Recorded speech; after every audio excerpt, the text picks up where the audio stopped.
وقال عليه الصلاة والسلام إذا دخل رمضان ينادي مناد في السماء أو من السماء يا باغي الخير أقبل ويا باغي الشر أقصر أو كما قال عليه الصلاة والسلام।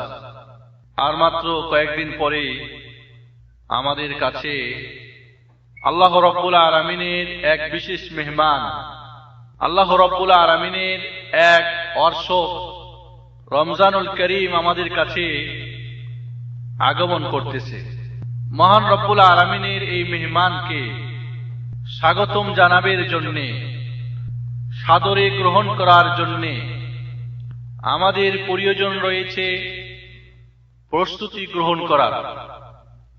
মানসিকভাবে, শারীরিকভাবে, অর্থনৈতিকভাবে, সামাজিকভাবে সর্ব দিক থেকে আমাদের এই মেহমানকে স্বাগতম জানাবের জন্যে, আদর আপ্যায়ন করার জন্যে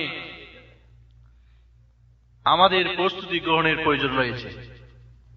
সাহাবায়ে কিরাম রাদিয়াল্লাহু তাআলা আনহুম এই রমজানকে পাওয়ার জন্যে 6 মাস আগে থেকে কাঁদতেন,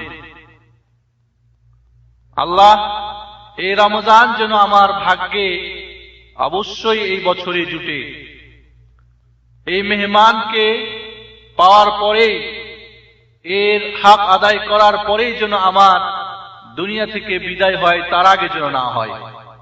আবার এই রমজানকে বিদায় দিয়েও আবার 6 মাস কাঁদতেন। এটা স্বাভাবিক। আপনারা যখন মা বাবা, আত্মীয় স্বজন, ছেলে মেয়ে, স্ত্রী, পরিবার পরিজনকে ছেড়ে সৌদি আরব চলে আসছেন, তখন কাঁদে নাই সবাই?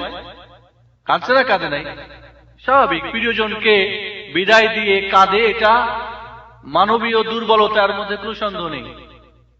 আল্লাহর নবী আলাইহিস সালাতু ওয়াস সালাম যখন মক্কা হিজরত করে মদিনা অভিমুখে যাচ্ছিলেন, তখনও মক্কাকে লক্ষ্য করে বলেছিলেন, মক্কা তোমাকে আমি ভালোবাসি, কিন্তু তোমার সন্তানরা, তোমার অধিবাসীরা আমাকে এই মক্কা ত্যাগ করতে বাধ্য করেছে।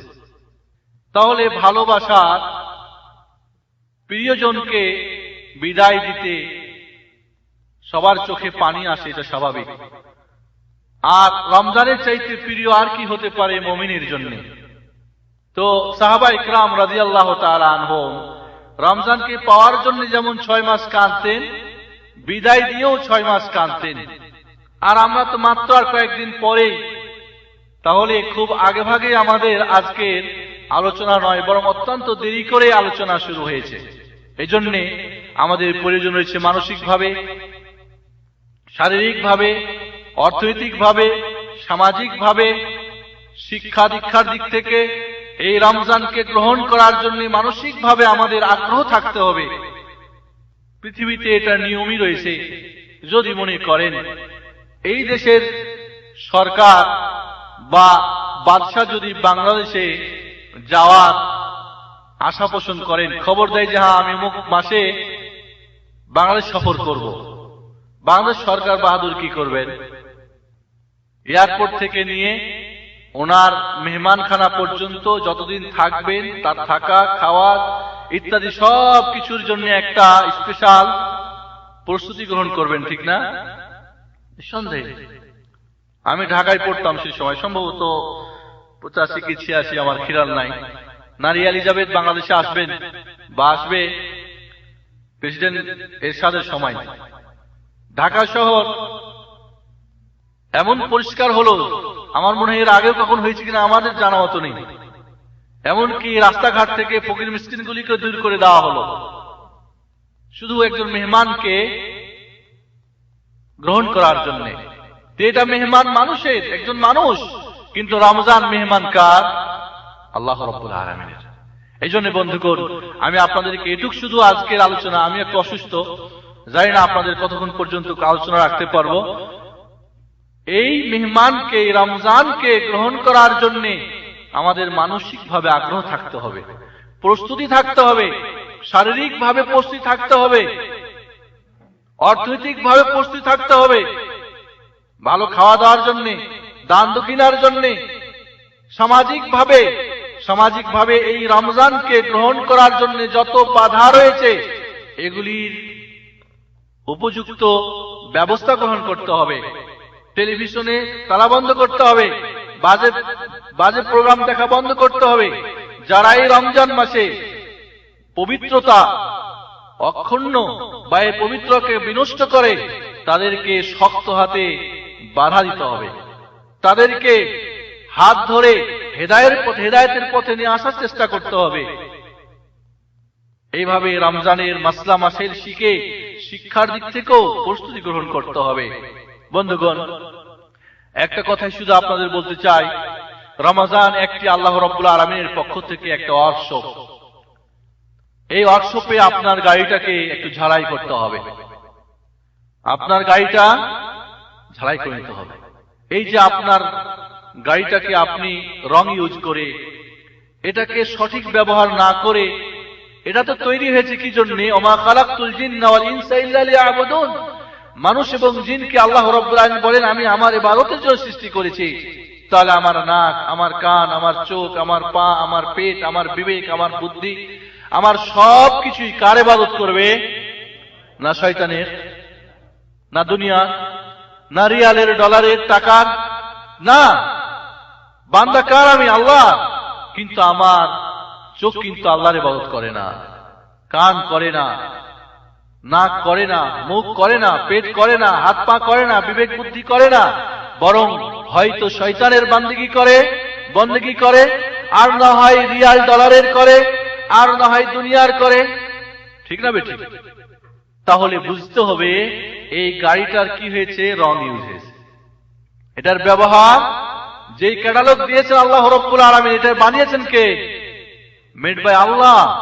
এটা জাপানের প্রোডাকশন নয়, এটা আমেরিকা ফ্রান্সের নয়, এটা বানিয়েছেন কে? মহান রব্বুল আলামিন। কাজে তার নিয়মে যখন স্বাভাবিক এই যে মাইকটা, এই যে এসিটা, এই যে লাইটটা, এই যে গাড়িটা, দুনিয়ার যে কিছু যে বানিয়েছে তার একটা নিয়ম পদ্ধতি আছে কিনা এটাকে চালাবেন। ওই পদ্ধতি যদি আপনি না মানেন তাহলে সেটা নষ্ট হবেই, ঠিক না? আর নষ্ট হলে মেকানিক্সের কাছে নিয়ে যেতে হবে, ইঞ্জিনিয়ারের কাছে নিয়ে যেতে হবে, এটা ওয়াশ করতে হবে, এটা ঝালাই করতে হবে, এটার পার্টস চেঞ্জ করতে হবে, ঠিক না বেঠিক? তো আল্লাহ রাব্বুল আলামিনের এই যে বডিটা, এই যে 3.5 হাত বডিটা, এটা আপনি সারা বছরে 11 মাসে চোখ দিয়ে অন্যায় দেখেছেন, কান দিয়ে হারাম শুনেছেন, বিবেক দিয়ে অন্যায় চিন্তা করেছেন, পেটে হারাম ভক্ষণ করেছেন, পা দিয়ে অন্যায় হারাম জায়গায় গিয়েছেন, হাত দিয়ে অন্যায় জুলুম করেছেন। প্রত্যেকটা অঙ্গ প্রত্যঙ্গ এখন চোখ ভালো দেখতে পছন্দ করে না, মন্দটাই ভালো লাগে, মন্দটা শুনতে ভালো লাগে, মন্দটা ভাবতে ভালো লাগে, হারামটা খেতে মজা লাগে। অন্যায় হারাম জায়গায় গিয়ে যেতে ইচ্ছা করে, হাত দিয়ে জুলুম করতে, চুরি করতে, মারামারি হানাহানি করতে মজা লাগে। এর অর্থ হচ্ছে এটা রং ইউজ হয়েছে, এর ব্যবহার ঠিক মতো হয় নাই, যেই জন্য এর তৈরি এটা জন্য ব্যবহার সঠিকভাবে হয় নাই। এই জন্য রমজান মাস আল্লাহ রাব্বুল আলামিনের পক্ষ থেকে আপনার এই অঙ্গ প্রত্যঙ্গকে, আপনার চোখকে, নাককে, হাতকে, পাকে, পেটকে, বিবেককে, চিন্তা সব কিছুকে এই আল্লাহর ওয়ার্কশপে 1 মাসে ঝালাই করে এই গাড়িটাকে আল্লাহ যে জন্য বানিয়েছেন আল্লাহর ইবাদত করার জন্য, সেই প্রস্তুতি বা এটাকে নতুন করে উজ্জীবন করার জন্য, নতুন করে এটাকে আবার ঝালাই করার জন্য, ওয়াশ করার জন্য রমজান মুবারক। এর ইঞ্জিনিয়ারকে আপনি নিজেই যেমন আপনি ওয়াশ করবেন তেমনই হবে। এটা ফাঁকি ফুকি না, অন্যের গাড়ি নয়। স্বাভাবিক অন্যের কাজ হলে একটু ফাঁকি ফুকি দিতে চাই যাদের ঈমান দুর্বল, ঠিক না ঠিক? কোন মতে হলেই হয়, ফাঁকি ফুকি দিয়ে টাকা নিলে হয়। কিন্তু নিজের ব্যাপারে যদি কেউ ফাঁকি দেয়, এর চেয়ে তাহাম্মুক আর কেউ আছে দুনিয়ায়? কি বলেন? তাহলে আপনি নিজেই এই মহানদেশ, নিজে আপনার ওয়ার্কশপের মালিক। এই আল্লাহর ওয়ার্কশপে আপনার গাড়িটাকে আপনি নিজে ঝালাই করেন, চোখটাকে, হাতটাকে, পাটাকে, নাকটাকে, মাথাটাকে, বিবেকটাকে, পেট, পা, হাত সবকিছুকে ঝালাই করেন নিজেরটাকে। তাহলে আপনি ফাঁকি যদি দেন, বিরাট ফাঁকি দেওয়া হবে।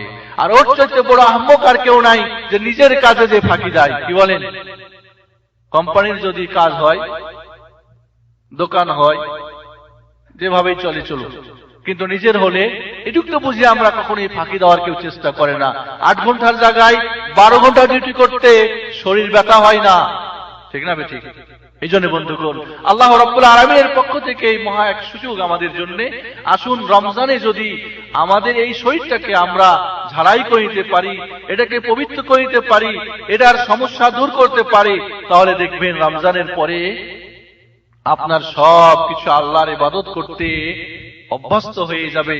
বা দুনিয়ার বা টাকা পয়সার বা শয়তানের ইবাদত আর করবে না। বন্ধুগণ, আল্লাহ নবী বলেন রাগিবা আনফু সুম্মা রাগিবা আনফু সুম্মা রাগিবা আনফু। আল্লাহ নবী বললেন ওই ব্যক্তির নাক ধূলিসাৎ হয়ে যাক, ওই ব্যক্তি হালাক হয়ে যাক, ওই ব্যক্তি ধ্বংস হয়ে যাক। সাহাবা একরাম বললেন মান হয় ইয়া রাসূলুল্লাহ, ওই ব্যক্তিটা কে যার জন্য আপনি বদদোয়া করছেন? আল্লাহ নবী বললেন মান আদারাকা রমাদান ওয়ালাম ইয়াদখুলিল জান্নাহ, যে ব্যক্তি রমজান পেল এরপরও জান্নাতি হতে পারল না। তাহলে রমজান কিসের মাস? জান্নাত পাওয়ার মাস। এই জন্য জাহান্নামের দরজা বন্ধ করা হয়, জান্নাতের দরজা খুলে দেওয়া হয়, রহমতের দরজা খুলে দেওয়া হয়। এই মাসে আল্লাহ রাব্বুল আলামিন কি করেন? জান্নাতকে সাজান এবং বলতে থাকে আমার বান্দাদের সময় শেষ হলে তোমার এখানে এসে প্রবেশ করবে। এই মাসটা হচ্ছে রহমতের মাস, দয়ার মাস, মাগফিরাতের মাস, ক্ষমার মাস। এই মাসে জাহান্নাম থেকে পরিত্রাণ পাওয়ার মাস। এই মাসে আল্লাহ রাব্বুল আলামিন কি করেন? শয়তানকে শৃঙ্খলিত করেন। এই জন্য দেখা যায় এই মাসে সুদখোর, ঘুষখোর, যারা মিথ্যা বলে, গীবত করে, চুরি করে, ডাকাতি করে, ফিল্ম দেখে, হারাম খায়, সবাই এই মাসে কি হয়? ভালো হতে চায়, চাই না? এই জন্য এই মাস আপনার জন্য এক বিরাট সুযোগ। আসুন, এই জন্য এই মাসে যদি আপনি সুযোগ গ্রহণ করতে পারেন তাহলে আপনার জীবনটা ধন্য হবে, জান্নাতি হতে পারবেন। আল্লাহর নবীর বদদোয়া নিয়ে এই রমজানকে যেন কেউ বিদায় আমরা না দিয়ে পারি, তাহলে হবে আমাদের রমজান আমাদের জন্য সার্থক। মানুষ ভুল করবে না, করবে না? বাবা আদম ভুল করেছেন, আমাদেরও ভুল হবে, এটাই স্বাভাবিক না অস্বাভাবিক? কিন্তু ভুলের উপরেই থাকলে চলবে না। আল্লাহ রাব্বুল আলামিন এই জন্য রমজান মাসকে আমাদের কাছে পাঠিয়েছেন যাতে করে এই রমজানে আমরা কি করতে পারি? আমরা জাহান্নাম থেকে নিজেকে পরিত্রাণ করে জান্নাতে যাওয়ার সুযোগ গ্রহণ করতে পারি। এই জন্য বন্ধুগণ, আসুন 11 মাস আমরা হয়তো ভুলেছিলাম, শয়তানের অসাই ছিলাম, কুমন্ত্রণায় ছিলাম, দুনিয়ার পিছনে ছুটেছি, রিয়ালের পিছনে ছুটেছি, টাকার পিছনে ছুটেছি, গাড়ি নারী বাড়ির পিছনে ছুটেছি, দুনিয়ার সুখ শান্তি পাওয়ার জন্য চেষ্টা করেছি। প্রকৃত শান্তিকে ভুলে গিয়ে আমরা অশান্তির দিকে পা বাড়িয়ে দাও দাও করে চলছি।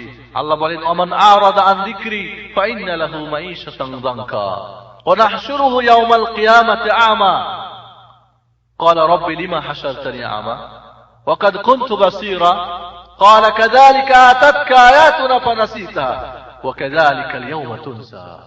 আল্লাহ রাব্বুল আলামিন বলেন যে আমাকে ভুলে যাবে, আমার কথা মতো চলবে না, আমার নিয়মে চলবে না, আমার বানানো এই শরীরটাকে এর শান্তির জন্য, এর সুখের জন্য যে আমার পথে অন্য পথে চলবে, তার জীবনটাকে দুঃখের জীবন করে দেব।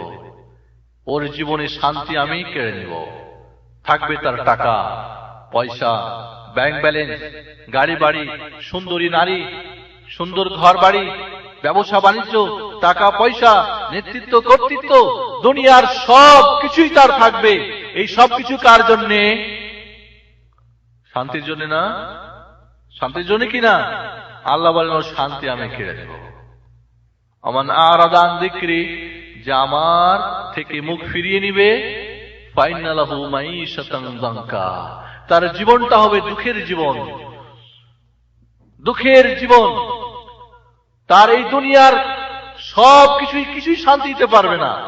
এই জন্য আপনারা দেখবেন যে এক রিক্সা চালকের ঘরে যে শান্তি আছে, বড় লোকের ঘরে হয়তো শান্তি নেই।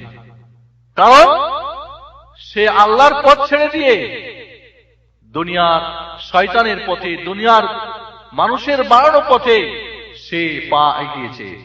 এই জন্য বন্ধুগণ, এই রমজানে যদি আমরা প্রকৃত শান্তি পেতে চাই, আসুন ফিরে আসি আল্লাহর পথে, তওবা করি, আল্লাহর কাছে তওবা করি, আল্লাহকে বলি, আল্লাহ আমার 11 মাসে অন্যায় করেছি, জুলুম করেছি, অন্যায় পথে চলেছি, জাহান্নামের পথে চলেছি, তোমাকে ছেড়ে, তোমার কোরআন ছেড়ে, তোমার নবীর পথ ছেড়ে শান্তি পেতে চেয়েছি, কিন্তু কেউ আমাকে শান্তি দিতে পারে নাই। শান্তির মালিক তুমি, আমাকে ক্ষমা করো, দয়া করো, মাফ করো, আমারে তুমি শান্তি দাও। সত্যি আল্লাহ রাব্বুল আলামিন আপনাকে শান্তি দিবে। বিশেষ করে যারা বেনামাজি, এদের জন্য, যারা সুদখোর, ঘুষখোর, যারা মদ পাই, যারা বিড়ি খায়, সিগারেট খায়, চুরি করে, ডাকাতি করে, হানাহানি করে, মারামারি করে, জুলুম করে, অন্যায় করে, মিথ্যা বলে, গীবত করে, রাহাজানি করে, এই পৃথিবীতে যাদের কারণে আল্লাহর এই দুনিয়ায় শান্তি, এক তো আল্লাহ শান্তি উঠিয়ে নিয়েছে, এদের অন্তর থেকে আর এই অশান্তি, মানুষগুলি আরো অশান্তির আগুনে দাও দাও করে এরা জ্বলতেছে এবং অন্যকে জ্বালাচ্ছে। কি বলেন? একাই মরবো না, মরলে 10 জনকে নিয়ে মরবো। একাই অশান্তি ভোগ করবো না, বরং আরো 10 জনের ঘরে অশান্তি জ্বালাবো। এই জন্য বন্ধুগণ, রমজানে যদি আমরা ফিরে আসতে পারি আল্লাহর পথে তওবা করে। ইব্রাহিম বিন আদহাম এক রাজার ছেলে ছিলেন, 3য় শতাব্দীর মানুষ, এক বিরাট রাজার ছেলে। শিকারি করে বেড়াতো, আনন্দ ফুর্তি করে বেড়াতো, আল্লাহর পথ ছেড়ে দিয়ে দুনিয়ার পথ ধরে শান্তি পেতে চেয়েছিল। একদিন শিকারে গিয়েছে, শিকারি পেয়ে শিকারির পিছনে ছুটতেছে, পিছন থেকে ডাক আসছে, এই ইব্রাহিম বিন আদহাম, তোমাকে এই জন্য তো আমি সৃষ্টি করি নাই। পিছন দিকে চেয়ে দেখে, ডানে বামে, সামনে পিছনে, কিরে কেউ তো নাই। ভাবলো শয়তান বুঝি ধোঁকা দিচ্ছে আমাকে। আবার সামনে ওই শিকারির পিছনে ছুটতেছে, আবার পিছন থেকে ডাক আসতেছে, কি ব্যাপার? আবার ভাবে চিন্তে মনে করলো শয়তান আমাদের ফাঁকি দিচ্ছে। আবার সামনে, একবার, দুইবার, 3বার, চিন্তা করলো না, বুঝি এটা আমার, আমি এটা অন্যায় করছি, আমি এই জন্য সৃষ্টি নই, কিসের জন্য আমি সৃষ্টি? ফিরে আসলেন বাড়িতে, কোন একজন আলেমের মুহাদ্দিসের কাছে গিয়ে বললেন, এই খবর, এর ব্যাপারটা কি, কি জন্য আমি সৃষ্টি হয়েছি তাও তো আমি নিজে জানি না। নাউযুবিল্লাহ, আমরা অনেকেই জানি না আমরা কি জন্য আল্লাহ আমাকে সৃষ্টি করেছেন, জানি না অনেকেই। আল্লাহ রাব্বুল আলামিন বলছেন, ওমা খালাকতুল জিন্না ওয়াল ইনসা ইল্লা লিয়াবুদুন, আমার ইবাদত করার জন্য আমি বান্দা, মানুষ এবং জিনকে সৃষ্টি করেছি, আল্লাহ বলেন। ইব্রাহিম বিন আদহাম তওবা করে আল্লাহর পথে এবার ফিরে আসলেন এবং পরবর্তীতে একজন বড় মুহাদ্দিস হয়েছিলেন এবং দুনিয়া ত্যাগী, আখিরাত অভিমুখী ছিলেন। এই ইব্রাহিম বিন আদহামের কাছে একজন যুবক এসে, যেই যুবক তার জীবনে যত প্রকার অন্যায়, যত প্রকার মদ খাওয়া বলেন, জিনা করা বলেন, ব্যভিচার, জুলুম, অত্যাচার, অন্যায়, চুরি, ডাকাতি, জীবনের সব পথ দেখেছে আরাম পাওয়ার জন্য, আনন্দ পাওয়ার জন্য, শান্তি পাওয়ার জন্য। ইব্রাহিম বিন আদহাম অত্যন্ত ইবাদত গুজারি মানুষ ছিলেন, আমল আখলাকি মানুষ ছিলেন, দুনিয়া অভিমুখী, আখিরাত অভিমুখী মানুষ ছিলেন, দুনিয়া ত্যাগী মানুষ ছিলেন। রাজার সন্তান হয়ে দুনিয়ার সব কিছুকে ছেড়ে আল্লাহর পথ ধরেছিলেন, ফিরে এসেছিলেন আল্লাহর পথে। ওই যুবক ছুটে গেলেন বা ছুটে গেল ওই ইব্রাহিম বিন আদহামের কাছে। আল্লামা মাকদিসি রাহমাতুল্লাহ আলাইহি কিতাবুত তাওয়াবিনের মধ্যে এই ঘটনাটা উল্লেখ করেছেন। গিয়ে বললেন, হে ইব্রাহিম বিন আদহাম, আমাকে এমন কিছু ওসিয়ত করেন, এমন কিছু ওয়াজ করেন, যাতে করে আমি যে অন্যায় পথে ডুবে আছি, আল্লাহর নাফরমানিতে ডুবে আছি, শান্তি থেকে সম্পূর্ণ আমার জীবন শান্তির ধারা আমি পাই নাই, যার জন্য ছুটেছি, আমার কিছু ওসিয়ত করেন যাতে করে আমি আল্লাহর পথে ফিরে আসতে পারি। ইব্রাহিম বিন আদহাম বললেন, 5টি কাজের কথা তোমাকে বলবো, যদি করতে পারো তাহলে তুমি এরপরেও যে কোনো পাপ করতে পারো, তাতে কোনো যায় আসে না, আর এরপরে যে কোনো আমল করো না কেন, ইনশাআল্লাহ তুমি জান্নাতে যাবে। বলে, এটাই আমার দরকার। বললেন, তুমি যখন পাপের কাজ করবে তখন তুমি আল্লাহর রিজিক ভক্ষণ করতে পারবে না। আল্লাহর রুজি রুটি খেয়ে, আল্লাহর দেওয়া রিজিক খেয়ে তুমি আল্লাহর পাপ করবে, আল্লাহর সঙ্গে বেয়াদবি করবে, আল্লাহর সঙ্গে জুলুম করবে, আল্লাহর নাফরমানি করবে, তা চলবে না। হে ইব্রাহিম বিন আদম, পৃথিবীতে কি আল্লাহর রিজিক ছাড়া কোন রিজিক আছে যেটা খেয়ে আমি বাঁচবো? তো বললেন যদি তাই হয় তাহলে আল্লাহর রিজিক খেয়ে তুমি নাফরমানি করতে পারবে না। এটা তো 1 নম্বর হলো। 2 নম্বরটা কি? ইব্রাহিম বিন আদম বললেন 2 নম্বরটা হলো যে তুমি আল্লাহর জমিনের উপরে থেকে তুমি আল্লাহর নাফরমানি করতে পারবে না। বলে এটা তো আরো কঠিন আগেরটা চাইতে। না খেয়ে তো 1 ঘন্টা থাকা যায়, 5 ঘন্টা থাকা যায়, কিন্তু আল্লাহর জমিন ছাড়া আমি কোথায় যাব?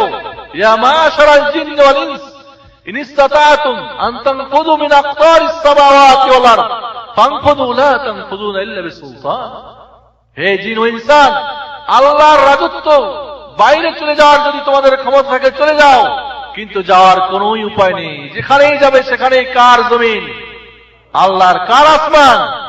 আল্লাহর। এটা তো আরো কঠিন। যদি তাই হয় আল্লাহর রুজি খেয়ে আল্লাহর জমিনের উপরে তাহলে পাপ করতে পারবে না। 2 নম্বর তো হলো। 3 নম্বরটা কি? ইব্রাহিম বিন আদম বললেন 3 নম্বরটা হলো তুমি যখন পাপ করবে এমন এক জায়গায় পাপটা করবে যেন তোমাকে আল্লাহ না রাখে। এটা তো আরো কঠিন। এটা তো আরো কঠিন। এমনকি কোথাও আছে যেখানে লুকিয়ে করলে আল্লাহ রাব্বুল আলামিন দেখবেন না? যিনি ইন্নাহু আলিমুম বিযাতিস সুদূর, যিনি অন্তর্যামী, যিনি প্রকাশ্য অপ্রকাশ্য সব কিছুর মালিক, তাকে তো ফাঁকি দেওয়ার মতো এমন কোন জায়গা নেই। তাহলে তাই যদি হয় আল্লাহর রিজিক খেয়ে আল্লাহর জমিনে আল্লাহর যেহেতু ফাঁকি দিতে পারবে না, তাহলে অন্যায় করার চেষ্টা করবে না। এই তো 3 নম্বর হলো। 4 নম্বরটা কি? 4 নম্বর হলো যখন তোমার মালাকুল মাউত ফেরেশতা এসে যাবে তোমার জীবন কবজ করার জন্য, তোমার রূহটা নিয়ে চলে যাওয়ার জন্য, তখন তুমি মালাকুল মাউত ফেরেশতাকে ফেরত দিবে, বলে দিবে যাও, চলে যাও, আমি এখন মরবো না, আরো এতদিন আমি দুনিয়ায় বেঁচে থাকতে চাই। এটা তো আরো কঠিন। কারণ মালাকুল মাউতকে এ তো আল্লাহর অর্ডারে কাজ করে। আল্লাহর নাফরমানি করলে তো আল্লাহর কথা ও যখন সময় হবে, ওয়ালিকুল্লি উম্মাতিন আজাল ফাইযা জাআ আজালুহুম লা ইস্তাখিরুনা সাআতান ওয়া লা ইস্তাকদিমুন। মালাকুল মাউত ফেরেশতা যখন আসবে 1 সেকেন্ড আগে আর পিছিয়ে তো হবে না। আইনামা তাকুন ইউদরিকুমুল মাউত ওয়ালাউ কুনতুম ফি বুরুজিন মুশাইয়াদা। মৃত্যু কুল্লু নাফসিন যায়িকাতুল মাউত, প্রত্যেকটা মানুষকে মৃত্যুর স্বাদ চাখতেই হবে। হবে না? হবে না। আল্লাহ বলেন আইনামা তাকুন ইউদরিকুল মাউত, যেখানেই হও না কেন সেখানে মৃত্যুর ফেরেশতা তোমাকে গিয়ে কি করবে? তোমার জীবন কবজ করে নেবে।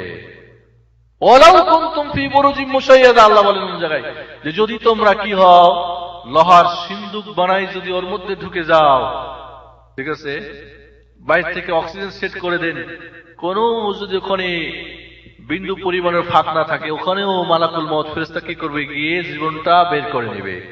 এটা তো আরো কঠিন। তাকে বাধা দেওয়ার মতো আমার কিছুই নেই। তাহলে যার রিজিক খাও, যার জমিনে তুমি বসবাস করো, যাকে ফাঁকি দিতে পারো না, যার চোখকে ফাঁকি দিতে পারো না, যার মৃত্যুর ফেরেশতাকে তুমি ফিরে দিতে পারো না, তাহলে নাফরমানি করো না। বলে এই তো 4 নম্বর হলো। 5 নম্বরটা কি? 5 নম্বরটা হলো যখন জাহান্নামের ফেরেশতারা কিয়ামতের মাঠে তোমারে ধরে নিয়ে জাহান্নামে নিক্ষেপ করতে নিয়ে যাবে, তখন তাদের থেকে তুমি ভেঙে যেতে হবে তোমাকে। এটা তো আরো কঠিন, সম্ভব না। কিয়ামতের মাঠে ফেরেশতাদের কাছ থেকে ফাঁকি দিয়ে কোথাও চলে যাবো। আইনাল মাফার, আল্লাহ বলেন কোথায় ভাগার জায়গা তোমার? ভাগার তো জায়গা থাকবে না। এই দুনিয়ায় তো দেখেন ভেগে যাবেন, মামা বাড়ি, খালু বাড়ি, বোনের বাড়ি গিয়ে লুকিয়ে থাকবেন। ওয়ারেন্ট হয়েছে, তারপর হয়তো অনেক সময় দেখা যায় আমাদের দেশে যখন সরকার চেঞ্জ হয়, পরিবর্তন হয়, আগের সরকারের যত বাটপাররা সব পাড়ি দেয় কোথায়? হয় 500 দেশ ইন্ডিয়া, আর না হয় সৌদি আরব বা এদিক ওদিক ভেঙে থাকে। দেশ থেকে টাকা আসে, এখানে মজে মজে খায় তারা। আবার সরকার করে পরিবর্তন, ওদের সরকার আসবে, আবার ফিরে যাবে। কিন্তু কিয়ামতের মাঠে জাহান্নামের ফেরেশতা যখন ধরে নিয়ে যাবে, তখন ভেঙে যাওয়ার কোন উপায় আছে? কোনো উপায় নেই। তাহলে বন্ধুগণ, এই যুবক এই ইব্রাহিম বিন আদহামের এই মূল্যবান 5টি কথা শুনে ভাব বললেন যে না, ঠিক আছে, আমি তওবা করলাম, আজ থেকে আর আমি অন্যায় পথে যাব না। ইয়া আইয়ুহাল্লাযীনা আমানু তুবু ইলাল্লাহি তাওবাতান নাসুহা। আমাদের সব অশান্তির এবং এই আমাদের বডিটা আল্লাহর কাজ না করার মূল কারণ কি? পাপ। কি পাপ? পাপ, সগীরা কবিরা, জেনে অজেনে, বুঝে না বুঝে, কান দিয়ে, চোখ দিয়ে, মুখ দিয়ে, হাত দিয়ে, পা দিয়ে, পেট দিয়ে, সবকিছু পাপের পঙ্কিল, পাপের সাগরে আমরা ডুবে আছি। এই পাপকে ধুয়ে দেওয়ার সবচেয়ে বড় অ্যাসিড কি আছে? তওবা। তওবা, তওবা করলে সমস্ত পাপগুলিকে আল্লাহ রাব্বুল আলামিন নেকিতে পরিবর্তন করে দিবেন। ইল্লা মান তাবা ওয়া আমানা ওয়া আমিলা আমালান সালিহা ফাউলাইকা ইউবাদদিলুল্লাহু সাইয়্যাতিহিম হাসানাত ওয়া কানা আল্লাহু গফুরার রহিমা। যারা তওবা করবে, ঈমান আনবে, সৎ আমল শুরু করবে, আল্লাহর এই বড়িটা, আল্লাহর এই গাড়িটাকে আল্লাহর কাজে লাগাবে, তখন আল্লাহ আপনার পাপগুলি কি করবেন? নেকিতে পরিবর্তন করে দেবেন। সুবহানাল্লাহ। আল্লাহর নবী, তিনি সকল নবী রাসূলদের সরদার, আল্লাহর সমস্ত মাখলুকাতের মধ্যে তিনি সর্বশ্রেষ্ঠ। তিনি কি বলেন? ইয়া আইয়ুহান নাস তুবু ইলাল্লাহ ওয়াস্তাগফিরু। হে মানুষ সমাজ, তোমরা আল্লাহর কাছে ফিরে আসো। তোমরা মানে ফিরে আসো আল্লাহর কাছে। ওই জন্য আজকে আমাদের বিষয়বস্তু দিয়েছিলাম আল্লাহর পথে ফিরে আসো, আল্লাহর পথে ফিরে আসো। আল্লাহ নবী বলেন, হে মানুষ সমাজ, আল্লাহর পথে ফিরে আসো, আস্তাগফিরু, তার কাছে ক্ষমা চাও। ফাইন্নী আতুবু ইলাল্লাহ আস্তাগফিরু ফিল ইয়াউমি 100 মাররা। রাওয়াহু মুসলিম। আমি দৈনিক আল্লাহর কাছে 100 বার তওবা করি এবং 100 বার ক্ষমা চাই। সুবহানাল্লাহ। যার আগের পরের সমস্ত গুনাহ মাফ, গুফিরা লাহু মা তাকাদ্দামা মিন যামবি ওয়া মা তাআখার। যার জীবনের আগের পরের সমস্ত গুনাহ মাফ, যিনি মাসুম নিষ্পাপ ছিলেন, তিনি 100 বার দৈনিক। সাহাবী বলেন যে আল্লাহর নবী কোন মজলিসে বসলে 100 বার আস্তাগফিরুল্লাহ বলতেন। আমরা সারা দিনেও, সারা বছরেও তওবা করতে পারি নাই, ক্ষমা চাইতে পারি নাই। ওই ভুলে যাওয়া আল্লাহর আযাবের কথা ভুলে গিয়েছেন। তওবা করুন এই রমজান মাসে, আল্লাহর কাছে ক্ষমা চান। আল্লাহ রাব্বুল আলামিন, আল্লাহর নবী বলেন, মুসলিম শরীফের হাদিস, আল্লাহ ইয়াবসিতু ইয়াদা লিয়াতুবা, ইয়াবসিতু ইয়াদা, আল্লাহু ইয়াবসিতু ইয়াদা ফিল লাইল লিয়াতুবা মুসিউন নাহার ওয়া ইয়াবসিতু ইয়াদাহু ফিন নাহার লিয়াতুবা মুসিউল লাইল। আল্লাহ রাব্বুল আলামিন হাত্তা তাতলু আশ-শামসু মিন মাগরিবিহা। আল্লাহ নবী বলেন, এটাও মুসলিম শরীফের হাদিস, আল্লাহ রাব্বুল আলামিন সকালবেলা হাত বাড়ায় দেন। যারা রাত্রিবেলা হাত প্রসারিত করে দেন, যারা দিনের বেলা অন্যায় করেছে, তো পাপ করেছে, এদেরকে ডাকে, আসো তোমরা ক্ষমা চাও। এইভাবে আল্লাহ রাত্রিবেলা হাত প্রসারিত করে বান্দার দিকে ডাকে, যারা দিনের বেলা অন্যায় করেছে তাদের ক্ষমা চাওয়ার জন্য। সূর্য পশ্চিম দিকে ওঠার আগ পর্যন্ত এইভাবে আল্লাহ আমাদেরকে ডাকতেই থাকেন প্রতিদিন।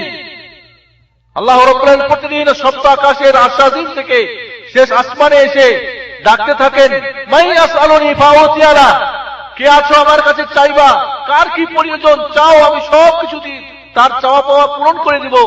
ওমাই আস্তাগফিরুনি ফাগফিরুলা, কে আমার কাছে ক্ষমা চায় তাকে ক্ষমা করে দিব। এই রমজান মাস ক্ষমার মাস। আল্লাহ ডাকতে থাকেন দৈনিক, বান্দাকে ডাকে। যদি মার সঙ্গে উল্টা পাল্টা করেন তো 2-4 দিন রাগ করে ক্ষমা করতে চায় না, ঠিক না? বউ যদি অন্যায় করে, স্বামী কয় যাও, হাত পা ধরে, না তোমারে ক্ষমা করবো না। কেউ তালাকের ভয় দেখায়। আমাদের দেশের কিছু মানুষ আছে তালাকটা বাহাদুরি মনে করে। তালাক দেওয়া বাহাদুরি নয়, এটা লাস্ট চিকিৎসা। যদি একান্তই দুজনের না চলে যাই হোক, আল্লাহ রাব্বুল আলামিন কারণ তার রাহমাতের দয়ার 100 ভাগে 1 ভাগ সমস্ত মাখলুকাতের মধ্যে বন্টন করে দিয়েছেন, যার ফলে একটা মুরগি চিল দেখলে চি করে ওঠে, বাচ্চা যেন চিলে না ধরে। একটা গাভীর বাচ্চা হলে ছোটাছুটি করে, কেউ যেন তার বাচ্চা না ধরতে পারে। প্রতিটি জীব তার একে অপরের প্রতি দয়া মায়া করে। আল্লাহ রাব্বুল আলামিন 99টি দয়ার ভাগ নিজের জন্য রেখে দিয়েছেন, বান্দার উপরে দয়া করেন। সুবহানাল্লাহ। আল্লাহ চাই না আমার বান্দা পাপ করে জাহান্নামে যাক, এই জন্য তওবার দরজা কি আপনার গড়গড়া ছোট কিয়ামত আসা পর্যন্ত দরজা খুলে রাখছে, এবং বড় কিয়ামত সূর্য পশ্চিম দিকে উদিত হওয়া পর্যন্ত দরজা খোলা রয়েছে। এই জন্য বন্ধুগণ, আমাদের তওবা করতে হবে, ফিরে আসতে হবে। আসুন, এই রমজান মাস আল্লাহর পথে ফিরে আসার মাস। আমি দুনিয়ার বান্দা হয়েছিলাম, আমি টাকা পয়সার বান্দা হয়েছিলাম, নফসের বান্দা হয়েছিলাম, জাহান্নাম পর্যন্ত পৌঁছেছি। তওবা করুন, কারণ তওবা করলে আগের সমস্ত পাপ আল্লাহ রাব্বুল আলামিন শুধু ক্ষমাই করে দিবেন না, সমস্ত পাপগুলি নেকিতে পরিবর্তন করে দিবেন। সুবহানাল্লাহ। এটাই হলো 99 দয়ার মালিক যিনি, তার কথা। আল্লাহু আকবার। এই জন্য বন্ধুগণ, আসুন আমি বলবো যে আল্লাহর পথে ফিরে আসার জন্য আমাদের প্রয়োজন কি? প্রথমত তওবা করা। এই জন্য এখানে একটা মাসলা বলে রাখি, যারা বেনামাজি যদি 11 মাস রোজা নামাজ না পড়ে, রমজান মাস আসলে অনেকেই নামাজ পড়ে না? নামাজ পড়ে, রোজাও রাখে, রমজান শেষ, সব শেষ, তাহলে এদের রোজাও হবে না, রমজানের নামাজও হবে না। এরা যদি উমরা করে, উমরাও হবে না, কিচ্ছু হবে না। কারণ বেনামাজি কাফের। বেনামাজি কি? বেঈমান, মুশরিক।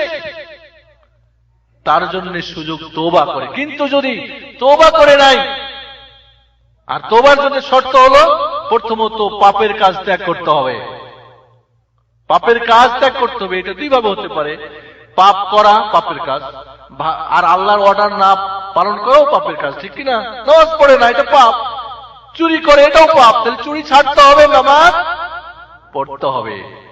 তাহলে করণীয়টা করতে হবে, আর বর্জনীটা বর্জন করতে হবে। তওবার 1 নম্বর শর্ত।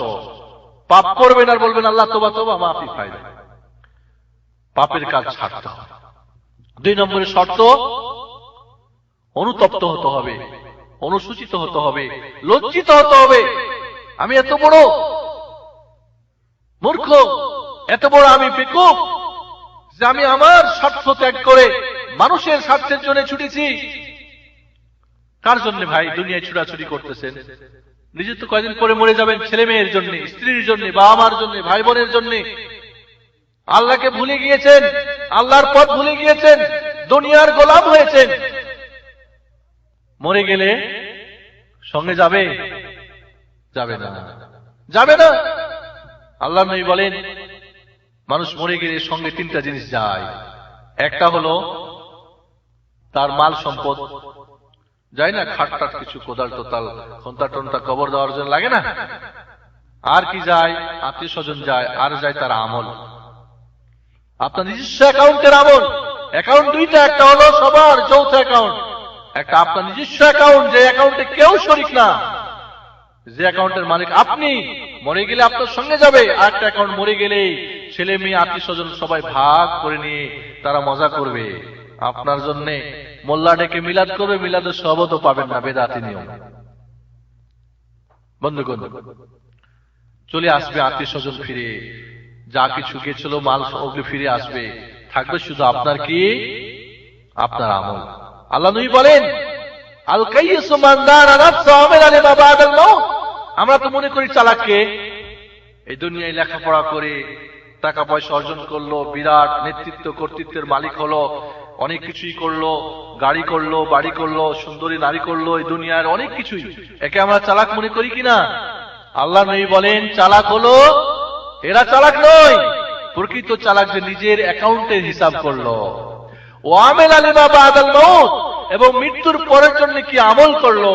বন্ধুগণ, এই রমজান আপনার আল্লাহর পথে ফিরে আসার জন্য, মৃত্যুর পরের জন্য প্রস্তুতি গ্রহণ করার জন্য, এই দুনিয়ার বাড়িটা তো সাজাবের জন্য অনেক কিছুই করলেন। আসল বাড়িটা এয়ার কন্ডিশন সেট করার জন্য কিছু করলেন কি? বাতি লাগাইছেন, ডেকোরেশন কিনছেন? এই জন্য বন্ধুগণ, যখন আপনাকে এসে জিজ্ঞেস করে মান রব্বুকা মা দীনুকা মান নবিয়ুকা, এই প্রশ্নের উত্তর কি তৈরি করেছেন? সত্যি কি এই প্রশ্নের উত্তর আসবে তখন? এই জন্য বন্ধুগণ, রমজান মাস আল্লাহর পথে ফিরে আসার মাস। এই জন্য তওবা করে ইস্তেগফার করে আল্লাহর কাছে লজ্জিত হয়ে, আর 3 নম্বর শর্ত হলো আল্লাহর সঙ্গে ওয়াদা করতে হবে, আল্লাহ আমি আর জিন্দেগিতে এই পাপের কাজ করব না, আর কোনদিন এই পাপের কাজ করব না, নামাজ ত্যাগ করব না, মিথ্যা কথা বলবো না, গীবত করব না, বাটপারি করব না, ধোঁকাবাজি করব না, কাউর উপর জুলুম করব না, যত কিছু অন্যায় সব কিছুর সঙ্গে আল্লাহকে ওয়াদা করে এগুলি আমি ত্যাগ করব। আর যা ছাড়তেন যেগুলি করণীয় সবগুলি করার চেষ্টা করেন, তওবা করবেন। এই হলো 3টা শর্ত।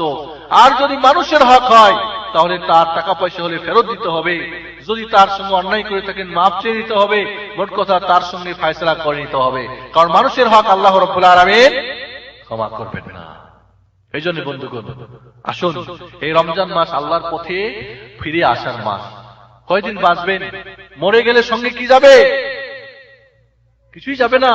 কিয়ামতের মাঠে আপনার প্রিয়তমা স্ত্রী, আপনার ছেলে মেয়ে, আপনার বাবা মা, ইয়াওমা ইয়াফিরুল মারউ মিন আখিহি ওয়া উম্মিহি ওয়া আবিহি ওয়া সাহিবাতিহি ওয়া বানিহি, আপনার ভাই ভেগে যাবে, মা ভেগে যাবে, বাবা ভেগে যাবে, স্ত্রী ভেগে যাবে, সন্তান ভেগে যাবে।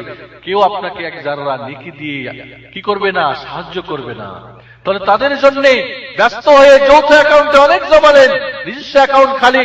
আসল রমজান মাসে এবার নিজের অ্যাকাউন্ট জমা করার জন্য কি করবেন? প্রথমতই কি রমজান মাসের সিয়াম, এই রোজা। বন্ধুগণ, রোজা মানে কি? বিরত থাকা। অর্থাৎ আমি সবসময় বলি, মূলত পেট অর্থাৎ খানা পিনা এবং সহবাস থেকে বিরত থাকা, এটাই হলো মূলত রোজার সংজ্ঞা বলেছে ফকিরা। কিন্তু এর অর্থ, কারণ এই দিকে সবচেয়ে বড় চাহিদা আপনার জীবনে, আপনার জীবনে সবচেয়ে বড় চাহিদা পেটের চাহিদা, যার ফলে আজকে আমরা চলে এসেছি সৌদি আরবে। সবাই কি ছেড়ে 1 বছর 2 বছর 5 বছর 10 বছর কষ্ট করতেছি এই পেটের চাহিদা পূরণ করার জন্য, যার শুরু হয় মায়ের পেট থেকে, শেষ হয় মৃত্যুর আগে শরবত খেয়ে। আর একটা চাহিদা হলো কি? যৌন চাহিদা, যেটা যৌবনে পদার্পণ করলে একজন নারী পুরুষের প্রয়োজন হয়, একটা সময় শেষ হয়ে যায়। এই দুটা চাহিদার জন্য মানুষ দুনিয়ায় ছুটাছুটি করতেছে, ব্যাকুল হয়ে পাগল হয়ে, হালাল হারাম অন্যায় জুলুম করে পথ ধরেছে। এই দুইটা বড় চাহিদা, হালাল না হারাম পূরণ করা? হালাল। এই হালালটাকে 12-13 ঘন্টা হারাম করে রাখতে হবে, সুবে সাদেক থেকে সূর্য ডোবা পর্যন্ত। মূলত এই দুইটা জিনিসকে কন্ট্রোল করা সিয়ামের অর্থ। এর মানে হচ্ছে, যদি আপনি হালালটাকে হারাম করে রাখতে পারেন, তাহলে যদি অরিজিনালি হারাম, যেটা আসলেই হারাম, সেটাকে হারাম রাখতে পারবেন না? পারবেন না। এটাই উদ্দেশ্য। বড়টা পারলে ছোটটা পারবে। এই জন্য বন্ধুগণ, এই জন্য যারা রোজাদার রোজা রাখবে, এদের জন্য পুরস্কার কি? এই রোজা কিয়ামতের মাঠে আল্লাহর কাছে সুপারিশ করবে, সুপারিশ করে আপনাকে জান্নাতে নিয়ে যাবে। এই রোজাদারের মুখের গন্ধ আল্লাহর কাছে মিসক আম্বরের চাইতে প্রিয়। এই রোজাদারকে, রোজাদার সম্পর্কে আল্লাহ বলেন, কুল্লু আমাল ইবনে আদম আলাহ আল হাসানাতু বিআশরি আমসালিহা ইলা 700 দিব। ইয়াকুলুল্লাহ আযজা ওয়া জাল ইল্লা আস-সাওম ফাইন্নাহু লি ওয়া আনা আজজি বি তারাকা শাহওয়াতা তারাকা তাআমা ওয়া শারাবা ওয়া শাহওয়াতা মিন আজলি। আল্লাহ নবী বলেন যে বনি আদম কোন আমল করলে 1 থেকে 10 নেকি হয়, 10 থেকে 700 পর্যন্ত। আল্লাহ তাআলা বলেন যে রোজা ব্যতিরেকে এই সিয়াম, এটা আমি নিজে হাতে, আল্লাহ বলেন আমি কি এর সওয়াব দিব, এটা আমলনামাতে লেখা হবে না। কিয়ামতের মাঠে আল্লাহ রাব্বুল আলামিন যাকে যেমন চাইবেন তেমন দিয়ে দিবেন। কারণ রোজা রেখেছে কার জন্য? আল্লাহর জন্য। কেউ যদি খানা পিনা খায়, সহবাস করে, আল্লাহ ছাড়া আর কেউ দেখতে পাবে না। নামাজ পড়লে তো 5 জন দেখে, রোজা রাখলে তো 5 জন দেখে, হজ করলে তো 5 জন দেখে, কি বলে নামাজ পড়লে তো জামাতে দেখে মানুষ, হজ করলে তো অনেকেই দেখে, যাকাত দিলে তো যে দেয় যে নেয় সেই দেখে। কিন্তু রোজা এমন একটা ইবাদত যেটা আল্লাহ ছাড়া আর কেউ দেখতে পায় না। এই জন্য আল্লাহ এর প্রতিদান দিবে। বন্ধুগণ, এই জন্য এই সিয়াম যেন আমাদের কিয়ামতের মাঠে সুপারিশকারী হয়। আল্লাহ রাব্বুল আলামিন ভিআইপি গেট দিয়ে ডাকবেন কিয়ামতের মাঠে, আইনা সাইমুন, কোথায় রোজাদাররা? আইনা সাইমুন, কোথায় রোজাদার যারা আমার জন্য রোজা রেখেছিল? আল্লাহর নিজের স্পেশাল সেই সওয়াব নিয়ে দাঁড়িয়ে থাকবেন, ডাকবেন, রায়্যান, দরজা খুলে দেওয়া হবে। জান্নাতের কয়টা দরজা হবে? 8টা, ঠিক না? 8টা দরজা হবে। এর একটা দরজা হবে বাবুর রায়্যান, রোজাদারদের জন্য ভিআইপি গেট। আল্লাহ নিজে রিসিপশন করবেন, নিজে স্বাগতম জানাবেন। আপনি যদি আল্লাহর মেহমান এই রমজানকে সঠিকভাবে স্বাগতম জানাতে পারেন, আদর আপ্যায়ন করতে পারেন, কিয়ামতের মাঠে আল্লাহ আপনাকে ডাকবেন, ওই রোজাদার কে আছো এসে যাও, বাবুর রায়্যান দিয়ে প্রবেশ করো। আল্লাহ ডেকে ডেকে প্রবেশ করে, যখনই রোজাদাররা প্রবেশ শেষ, দরজা বন্ধ করে দেওয়া হবে, আর কাউকে ওখান দিয়ে ঢুকতে দেওয়া হবে না। সুবহানাল্লাহিল আযীম। বন্ধুগণ, চান না আল্লাহর মেহমান হতে, আল্লাহর স্পেশাল ওই গেট দিয়ে প্রবেশ করতে? এই জন্য এই রমজান মাসে আপনার ঈমানকে নবায়ন করার জন্য, এই সবুরের মাসে, তাকওয়ার মাসে, কোরআন নাজিলের মাসে, এই জন্য বেশি করতে রোজা রাখতে হবে। 2 নম্বরে কি, এই রমজান মাস কোরআন নাজিলের মাস, কোরআন পড়তে হবে বেশি বেশি করে, বেশি বেশি করে কোরআন তেলাওয়াত করতে হবে। আজকে আমরা কোরআন পড়ি না, কোরআন বুঝি না, কোরআন কোন আমল করি না, কোরআনের সঙ্গে আমাদের সম্পর্ক নেই। আল্লাহ নবী বলেন, ইকরাউল কোরআন ফাইন্নাহু ইয়াতি ইয়াউমাল কিয়ামাতি শাফিয়ান লিআসহাবিহি, তোমরা কোরআন তেলাওয়াত করো। কোরআন কিয়ামতের মাঠে যে কোরআন তেলাওয়াত করবে তার জন্য রাত্রির ঘুম হারাম করি আমি কোরআন তেলাওয়াত করিয়েছি। বলে কি বলতে চাও? বলে আমার সুপারিশ আছে, একে জান্নাত দিতে হলে যাও নিয়ে যাও। সুবহানাল্লাহ। আর যদি এই কোরআন না পড়েন, কোরআন না বুঝেন, কোরআনের আমল না করেন, আমি বলি কোরআনের এই আমানত, এটা মহাগ্রন্থ আমানত। ইন্না আরাদনাল আমানাতা আলাস সামাওয়াতি ওয়াল আরদি ওয়াল জিবাল ফাআবাইনা ইয়াহমিলনা ওয়া আশফাকনা মিনহু ওয়া হামালাহাল ইনসান। এই কোরআন মহাগ্রন্থ আল্লাহর পক্ষ থেকে আমানত। এই আমানত রক্ষা করার জন্য কয়টা কাজ করতে হবে? 4টা। 1 নম্বরে পড়তে হবে, 2 নম্বরে বুঝতে হবে, 3 নম্বরে আমল করতে হবে, 4 নম্বরে এই কোরআনের দাওয়াত আরেকজনের কাছে পৌঁছাতে হবে। করি আমরা? 100 জন যদি মুসলমান হাজির করা যায়, কয়জন কোরআন পড়তে জানে? 5 জনও পারে না। যদি 5 জন পড়ে তো 1000 একজন বুঝে, আর যদি 1000 একজন বুঝে তো 10,000 একজন আমল করে, আর 10,000 একজন আমল করলে হয়তো 50,000 একজন দাওয়াত করে, ঠিক না বেঠিক? তাহলে এই কোরআন আমাদের পক্ষে সুপারিশ করবে না নালিশ করবে? وقال الرسول يا رب ان قوم اتخذوا هذا القرآن مهجورا। সূরা ফুরকানের 30 নম্বর আয়াত আল্লাহ বলেন, আল্লাহ রাব্বুল আলামিনের নবী মুহাম্মদুর রাসূলুল্লাহ কিয়ামতের মাঠে আল্লাহর দরবারে নালিশ জানাবে, হে আল্লাহ, আমার কওম, আমার উম্মত এই কোরআনকে ত্যাগ করেছিল, পড়ে নাই, বুঝে নাই, আমল করে নাই, দাওয়াত করে নাই। এই কোরআন আপনার বিরুদ্ধে নালিশ করবে, আমাকে পড়ে নাই। রাসূল আপনার বিরুদ্ধে নালিশ করবে। একদিক থেকে কোরআন আপনার বিরুদ্ধে, আর একদিক থেকে মুহাম্মদুর রাসূলুল্লাহ সাল্লাল্লাহু আলাইহি ওয়াসাল্লাম যার সুপারিশে ধন্য হবে, মানুষ জান্নাত যাবে, সেই নবী আপনার বিরুদ্ধে একদিকে কোরআন নালিশ করলে জান্নাত হবে না জাহান্নাম হবে? এই জন্য কোরআন জিবরিল আমিন আলাইহিস সালাম রমজান মাসে আল্লাহর নবীকে কোরআন খতম করাতেন। আল্লাহ নবী পড়ে পড়ে জিবরিলকে শোনাতেন। এখান থেকে মহাত উলামারা বলেছেন, রমজান মাসে কোরআন খতম করা, হযরত উসমান রাদিয়াল্লাহু তাআলা আনহু কোরআন 60 বার খতম দিতেন। ইমাম বুখারী, ইমাম শাফি এরা 60 বার করে কোরআন খতম দিতেন। ইমাম যোহরী, ইমাম সাউরী 3 দিনে প্রথম দশকে প্রতি 7 দিনে 1 খতম, এরপরে 3 দিনে খতম, শেষ দশকে গিয়ে প্রতিদিন একটা করে খতম। যে হাদিসে আছে 3 দিনের আগে বা 3 দিনের কমে খতম দেওয়া নিষেধ রয়েছে, আল্লামা ইবনে রাজব রাহমাতুল্লাহ আলাইহি বলেন যে এটা রমজান ব্যতিরিকে, কারণ রমজান বিশেষ একটা সময়, এটা কোরআন নাজিলের মাস। শাহরু রমাদান আল্লাযী উনজিলা ফীহিল কুরআন হুদাল লিন-নাস ওয়া বায়িনাতিন মিনাল হুদা ওয়াল ফুরকান। এটা হেদায়েতের মাস, এটা কোরআনের মাস। অনেকে আছে সৌদি আরবে এসে কোরআন পড়া ভুলেই গেছে, অনেকে তো জানি না। আর বিশেষ করে আমি এখানে দেখি যে যারা টুকিটাকি দেশে লেখাপড়া করছে কিছু মাদ্রাসায়, এখানে এরা দুনিয়ার পিছিয়ে আরো বেশি ছুটে। এদেরকে ইসলামিক সেন্টার আসতে বললে বলে যে এখানে তো শিকার জন্য আসি না, এখানে দুনিয়া অর্জন করার জন্য আসি। নাউজুবিল্লাহ। এই কোরআন আপনার বিরুদ্ধে সুপারিশ না করে নালিশ করবে, মুহাম্মদুর রাসূলুল্লাহ আপনার বিরুদ্ধে নালিশ করবে। ওয়াকাল আর-রাসূল ইয়া রাব্বি ইন্না কওমি ইত্তাখাযু হাযাল কুরআন মাহজুরা। আজ কোরআন মাহজুর, পরিত্যক্ত। কোরআনকে আমরা ছেড়েছি। কোরআন আজ লাইব্রেরিতে আছে, কোরআন মসজিদে আছে, তাকে আছে, আলমারিতে আছে, কোরআন আমরা পড়ি না। বন্ধুগণ, এই কোরআন বেশি করে রমজান মাসে পড়েন।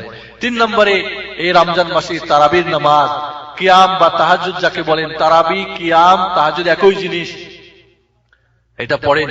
আল্লাহর নবী আলাইহিস সালাতু ওয়াস সালাম 11 রাকাতের বেশি পড়েন নাই।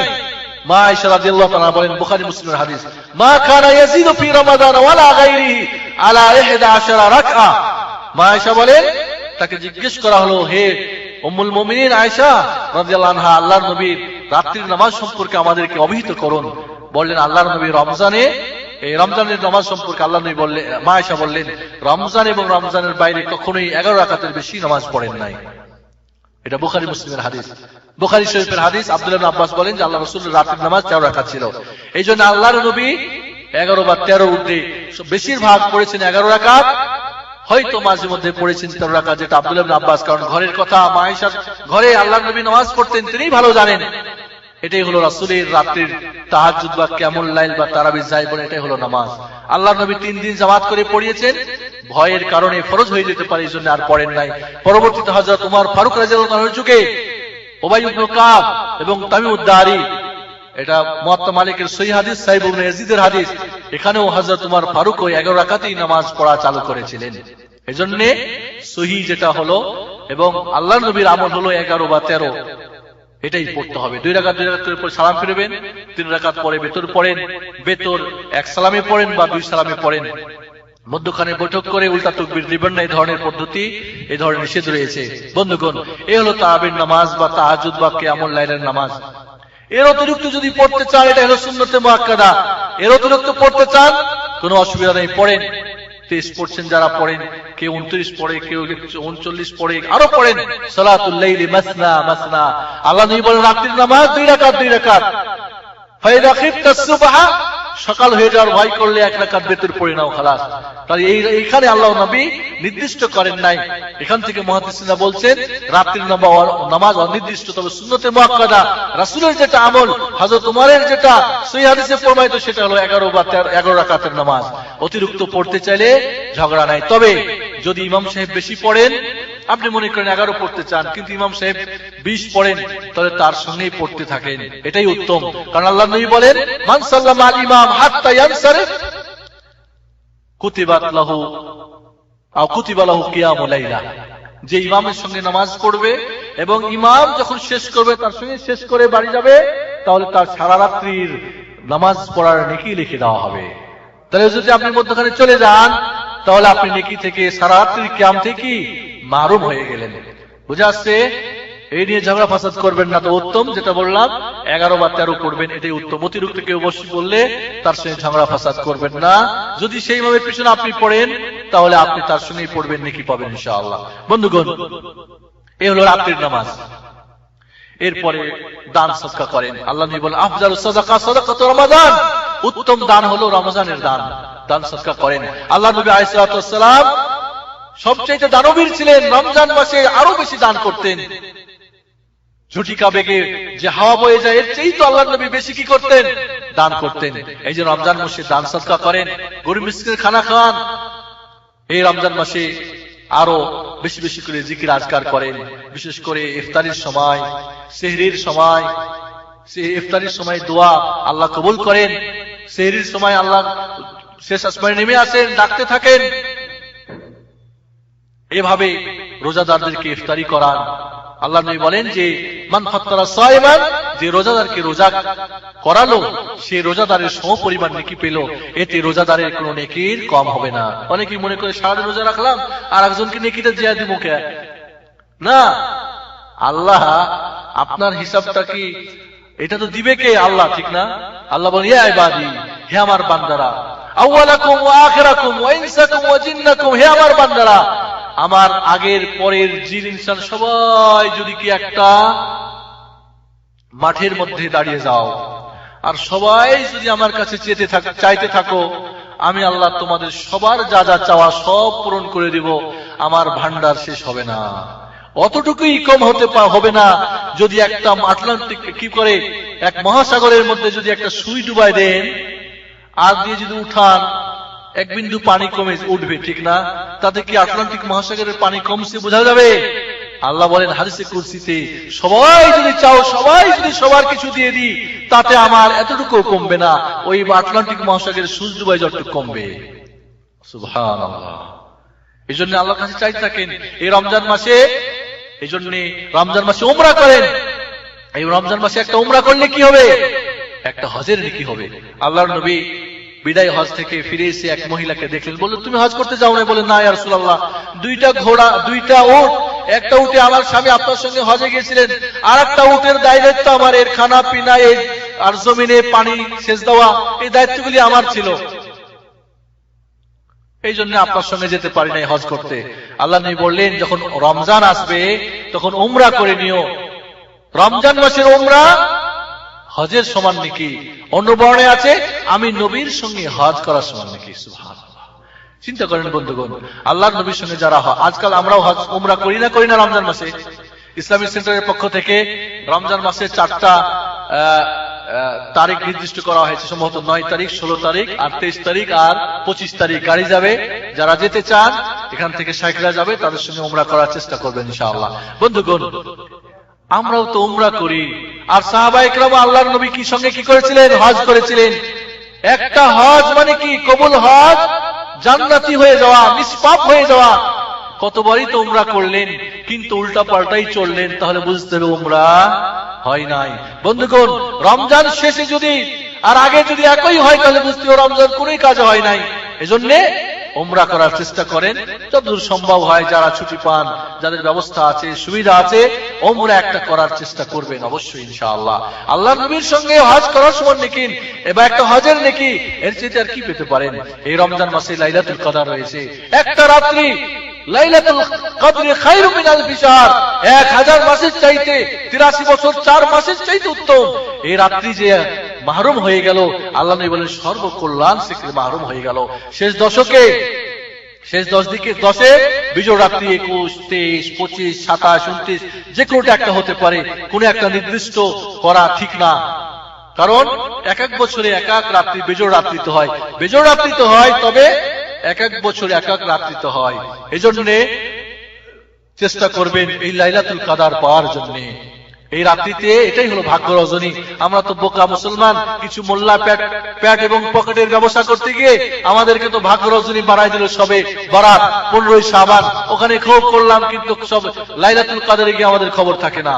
কারণ এই বেদাত, শবে বরাতের বেদাত, রমজানের লাইলাতুল কদরের এই সুন্নতকে আমাদের কি করেছে? মাহরুম করে দিয়েছে।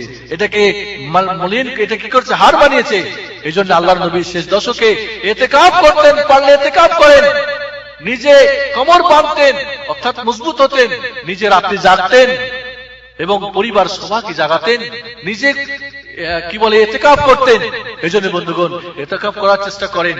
আসুন, আমি আর লম্বা করতে চাই না। আসলে আমি অসুস্থ ছিলাম, কিন্তু আপনাদের এই সুন্দর চেহারাগুলি দেখে আলোচনা করতে গিয়ে অনেক মনেই বলে ফেলেছি।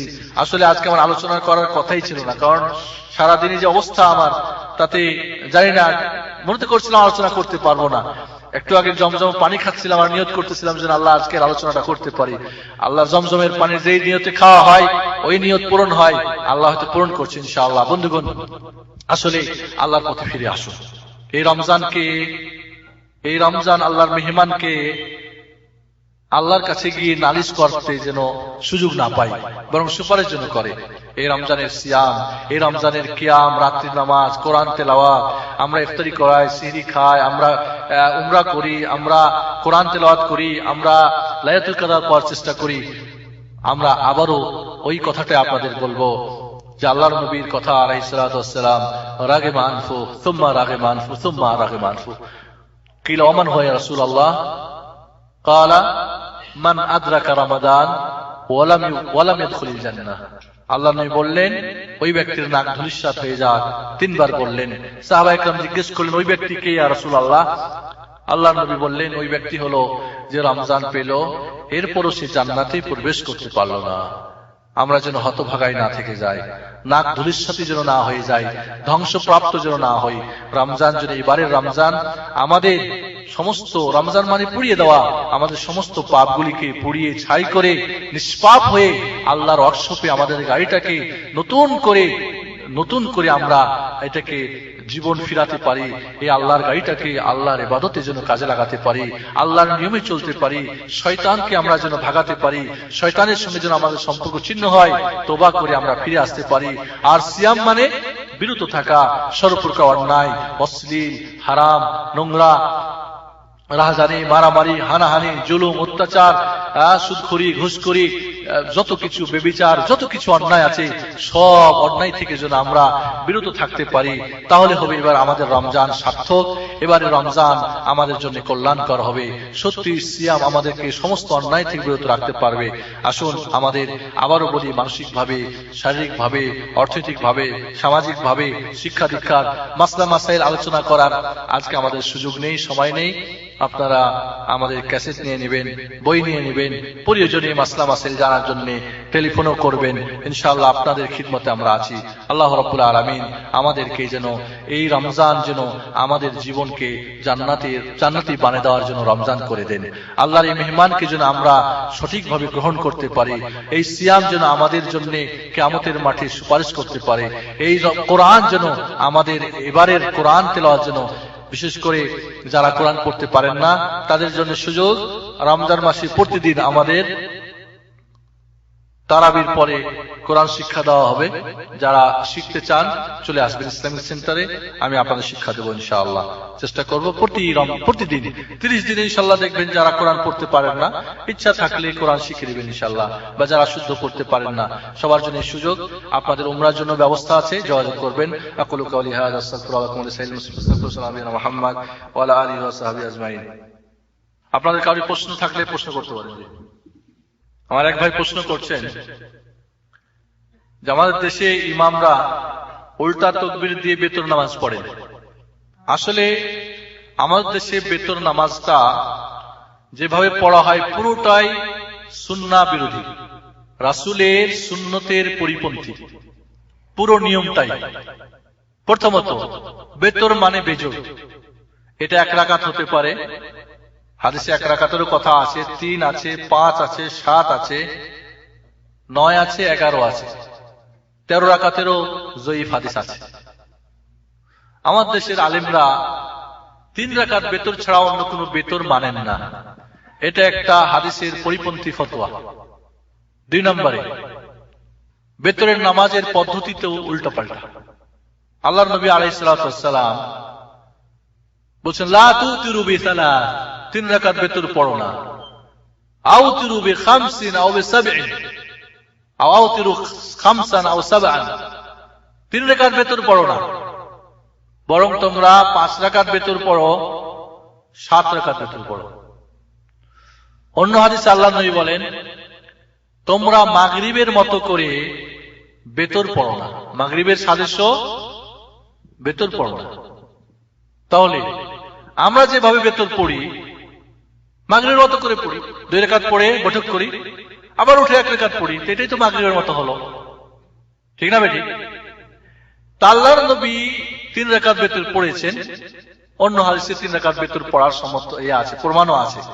তাহলে যেই নবী 3 রাকাত বেতর পড়তে নিষেধ করলেন, যে নবী আলাইহিস সালাতু ওয়াস সালাম মাগরিবের মতো করে বেতর পড়তে নিষেধ করলেন, ওই নবী 3 রাকাতের বেতরের পদ্ধতিটা কি দিয়েছেন সেটাই কি আমাদের জন্য প্রযোজ্য না?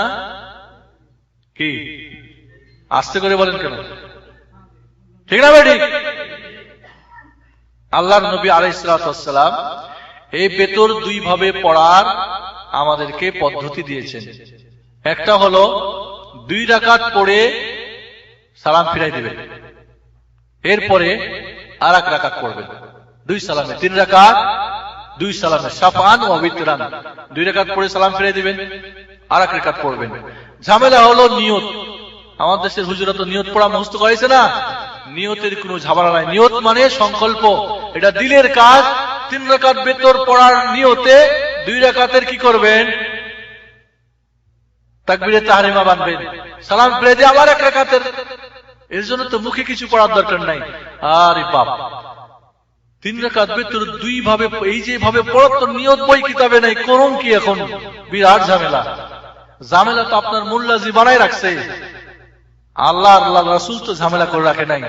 মানুষের ঝামেলা মানুষের পকেটে রেখে দেন, একটা পদ্ধতি। আর একটা পদ্ধতি হলো 3 রাকাত একই বৈঠকে একই সালামে, প্রথম রাকাত, দ্বিতীয় রাকাত, তৃতীয় রাকাত আলাতুল পড়ে যান, মধ্যখানে কোনো বসাবসি নাই, ঠিক আছে? তৃতীয় রাকাত পড়ে বৈঠক করে সালাম ফিরিয়ে দিবেন, বাস হয়ে গেল। আর কুনুত পড়ার বিষয়টা মনে রাখবেন। এখানে আরেকটা কথা মনে রাখেন, কুনুত পড়ার বিষয়টা পড়তেও পারেন, ছাড়তেও পারেন, জায়েজ আছে, সুন্নাত। এটা ওয়াজিব বলার কোনো দলিল নেই। কুনুত রুকুর আগেও পড়তে পারেন, রুকু করার পরেও পড়তে পারেন, দুটাই দলিল আছে, সহিহ আছে, আগেও আছে পরেও আছে। কুনুতে হাত উঠাতেও পারেন, না উঠাতেও পারেন, কোনো অসুবিধা নেই। তাহলে কুনুত পড়া না পড়া, হাত ওঠা না ওঠা, রুকুর আগে পরে তিনটাই যায়, কোনো অসুবিধা নেই। এখন আসি আমরা যেভাবে বেতর পড়ি, আসলে তো আমরা পড়ি মাগরিবের মতো হয়ে যায়, ঠিক না বেঠিক? মাগরিবের মতো যখন হয়ে গেছে, তখন আমাদের হানাফি মাযহাবে এর দুইটা, এখান থেকে বাঁচবের জন্য 2টা জিনিস বাড়াই দেওয়া হয়েছে। কি করা হয়েছে? 2টা জিনিস বাড়াই দেওয়া হয়েছে বাঁচবের জন্য। বাড়াইছে কে? মুফতি সাহেব, আল্লাহর নবী না। 1 নম্বরে কি? কুনুত পড়া ওয়াজিব। আর কুনুত পড়লে মাগরিবে তার কুনুত নাই, তাহলে মাগরিবের মতো হলো না, ঠিক আছে? বাঁচার জন্য একটা অজুহাত, একটা পন্থা বের করে নিয়েছে নিজেরা। আল্লাহর নবীর দেওয়া 2টা তরিকা বাদ দিয়ে নিজেরা তরিকা বানাই নিয়েছে। সেটা কি? বেতরে কুনুত ওয়াজিব না পড়তে বলে সূরা ইখলাস পড়ো। ওয়াজিব করা না করা কি, এটা কি কোনো ব্যক্তির পকেটের ব্যাপার নাকি? ওয়াজিব, ফরজ, সুন্নত, নফল এটা তো শরীয়তের ব্যাপার, আর শরীয়ত তো কোরআন হাদিসে। কেউ কইলে তার ওয়াজিব হয় না, আর কেউ ফরজকে না সুন্নত বলে তো সুন্নত হবে না, আর সুন্নতকে ফরজ বললে তো হবে না। আল্লাহর নবী আলাইহিস সালাতু ওয়াস সালাম এটা কোনোভাবেই এটা ওয়াজিব প্রমাণিত না। এক, তাহলে ওয়াজিব নিজেদের পক্ষ থেকে বানায় নেওয়া, ওই মাগরিবের সাদৃশ্য থেকে বাঁচার জন্য। আর 2 নম্বরে কি? উল্টা তাকবীর। কোত্থেকে আসে উল্টা তাকবীর? নামাজে তাকবীরে তাহরিমা রুকুন, আর বাকি সমস্ত তাকবীর গুলি, আল্লাহু আকবার গুলি ওয়াজিব। এই তাকবীরটা কি? এর হুকুম কি? সুন্নাত, মুস্তাহাব। তো সুন্নাত হলে তো হাদিস লাগবে, মুস্তাহাব হলে তো হাদিস লাগবে। বরং কেউ কেউ আবার চেষ্টা করছে যে হাদিসের আবার অপব্যাখ্যা করার চেষ্টা করছে। এই জন্য আপনাদের বলবো যে বেতর পড়ার 2টা পদ্ধতি। অনেকে টেলিফোন করে রমজান মাসে জিজ্ঞেস করে আমাদেরকে, এই আমাদের হুজুর, একজন হুজুর আছেন টাইটেল পাস হুজুর, দাওরা পাস হুজুর, উনি বলছেন যে না, এর বেতর পড়লে হবে না, পড়বো না, শহীদের মসজিদে বাড়িতে এসে বেতর পড়বো। তো আপনাকে ইমাম সাহেবের সঙ্গে নামাজ শেষ না করাতে সারা রাতে কিয়াম থেকে, নামাজ নেকি থেকে মাহরুম করলো, আর রাসূলের দেওয়া তরিকা থেকে মাহরুম করে নিজের দেওয়া তরিকা আপনাকে ধরাই দিল। আমাদের অজ্ঞতা আমাদের গ্রহণ করে নিল না। এজন্য বন্ধুগণ, বেতর পড়াই 2টাই নিয়ম। 3 রাকাত 2 সালামে 2 বৈঠকে, অথবা একই সালামে একই বৈঠকে, মধ্যখানে বৈঠক করে উল্টা তাকবীর এবং কুনুত পড়া ওয়াজিব করে দেওয়ার কোন দলিল নেই। জি, আর কারোর প্রশ্ন আছে? মাকরুহ ওটা পড়া। একজন প্রশ্ন করছেন যে টাকা দিয়ে ফিতরা দেওয়া, টাকা দিয়ে ফিতরা দিলে ফিতরা আদায় হবে না। ফিতরা খাদ্য দ্রব্য দিয়ে দিতে হবে, যার যার দেশের প্রধান খাদ্য সেই খাদ্য দিয়েই ফিতরা দিতে হবে। টাকা দিয়ে বা কাপড় দিয়ে বা অন্য কিছু দিয়ে ফিতরা আদায় করলে ফিতরা হবে না। কারণ না আল্লাহর নবী আলাইহিস সালাতু ওয়াস সালাম দিয়েছেন, না সাহাবায়ে কেরাম। এবং আল্লাহর নবীর যুগে, সাহাবায়ে কেরাম যুগে তারা খাদ্য দিয়েই কি করতেন? ফিতরা দিতেন। টাকা দিয়ে ফিতরা দিলে গরিব মানুষের উপরে জুলুম করা হয়, তাদের হক নষ্ট করা হয়। কেমনে? কেমনি? মনে করেন বড় লোকরা আতপ চাল খায় কত টাকা কেজি? 30 টাকা কেজি, ঠিক না? তার চেয়ে যারা একটু কম দামের খায় 22 টাকা 25 টাকা কেজি।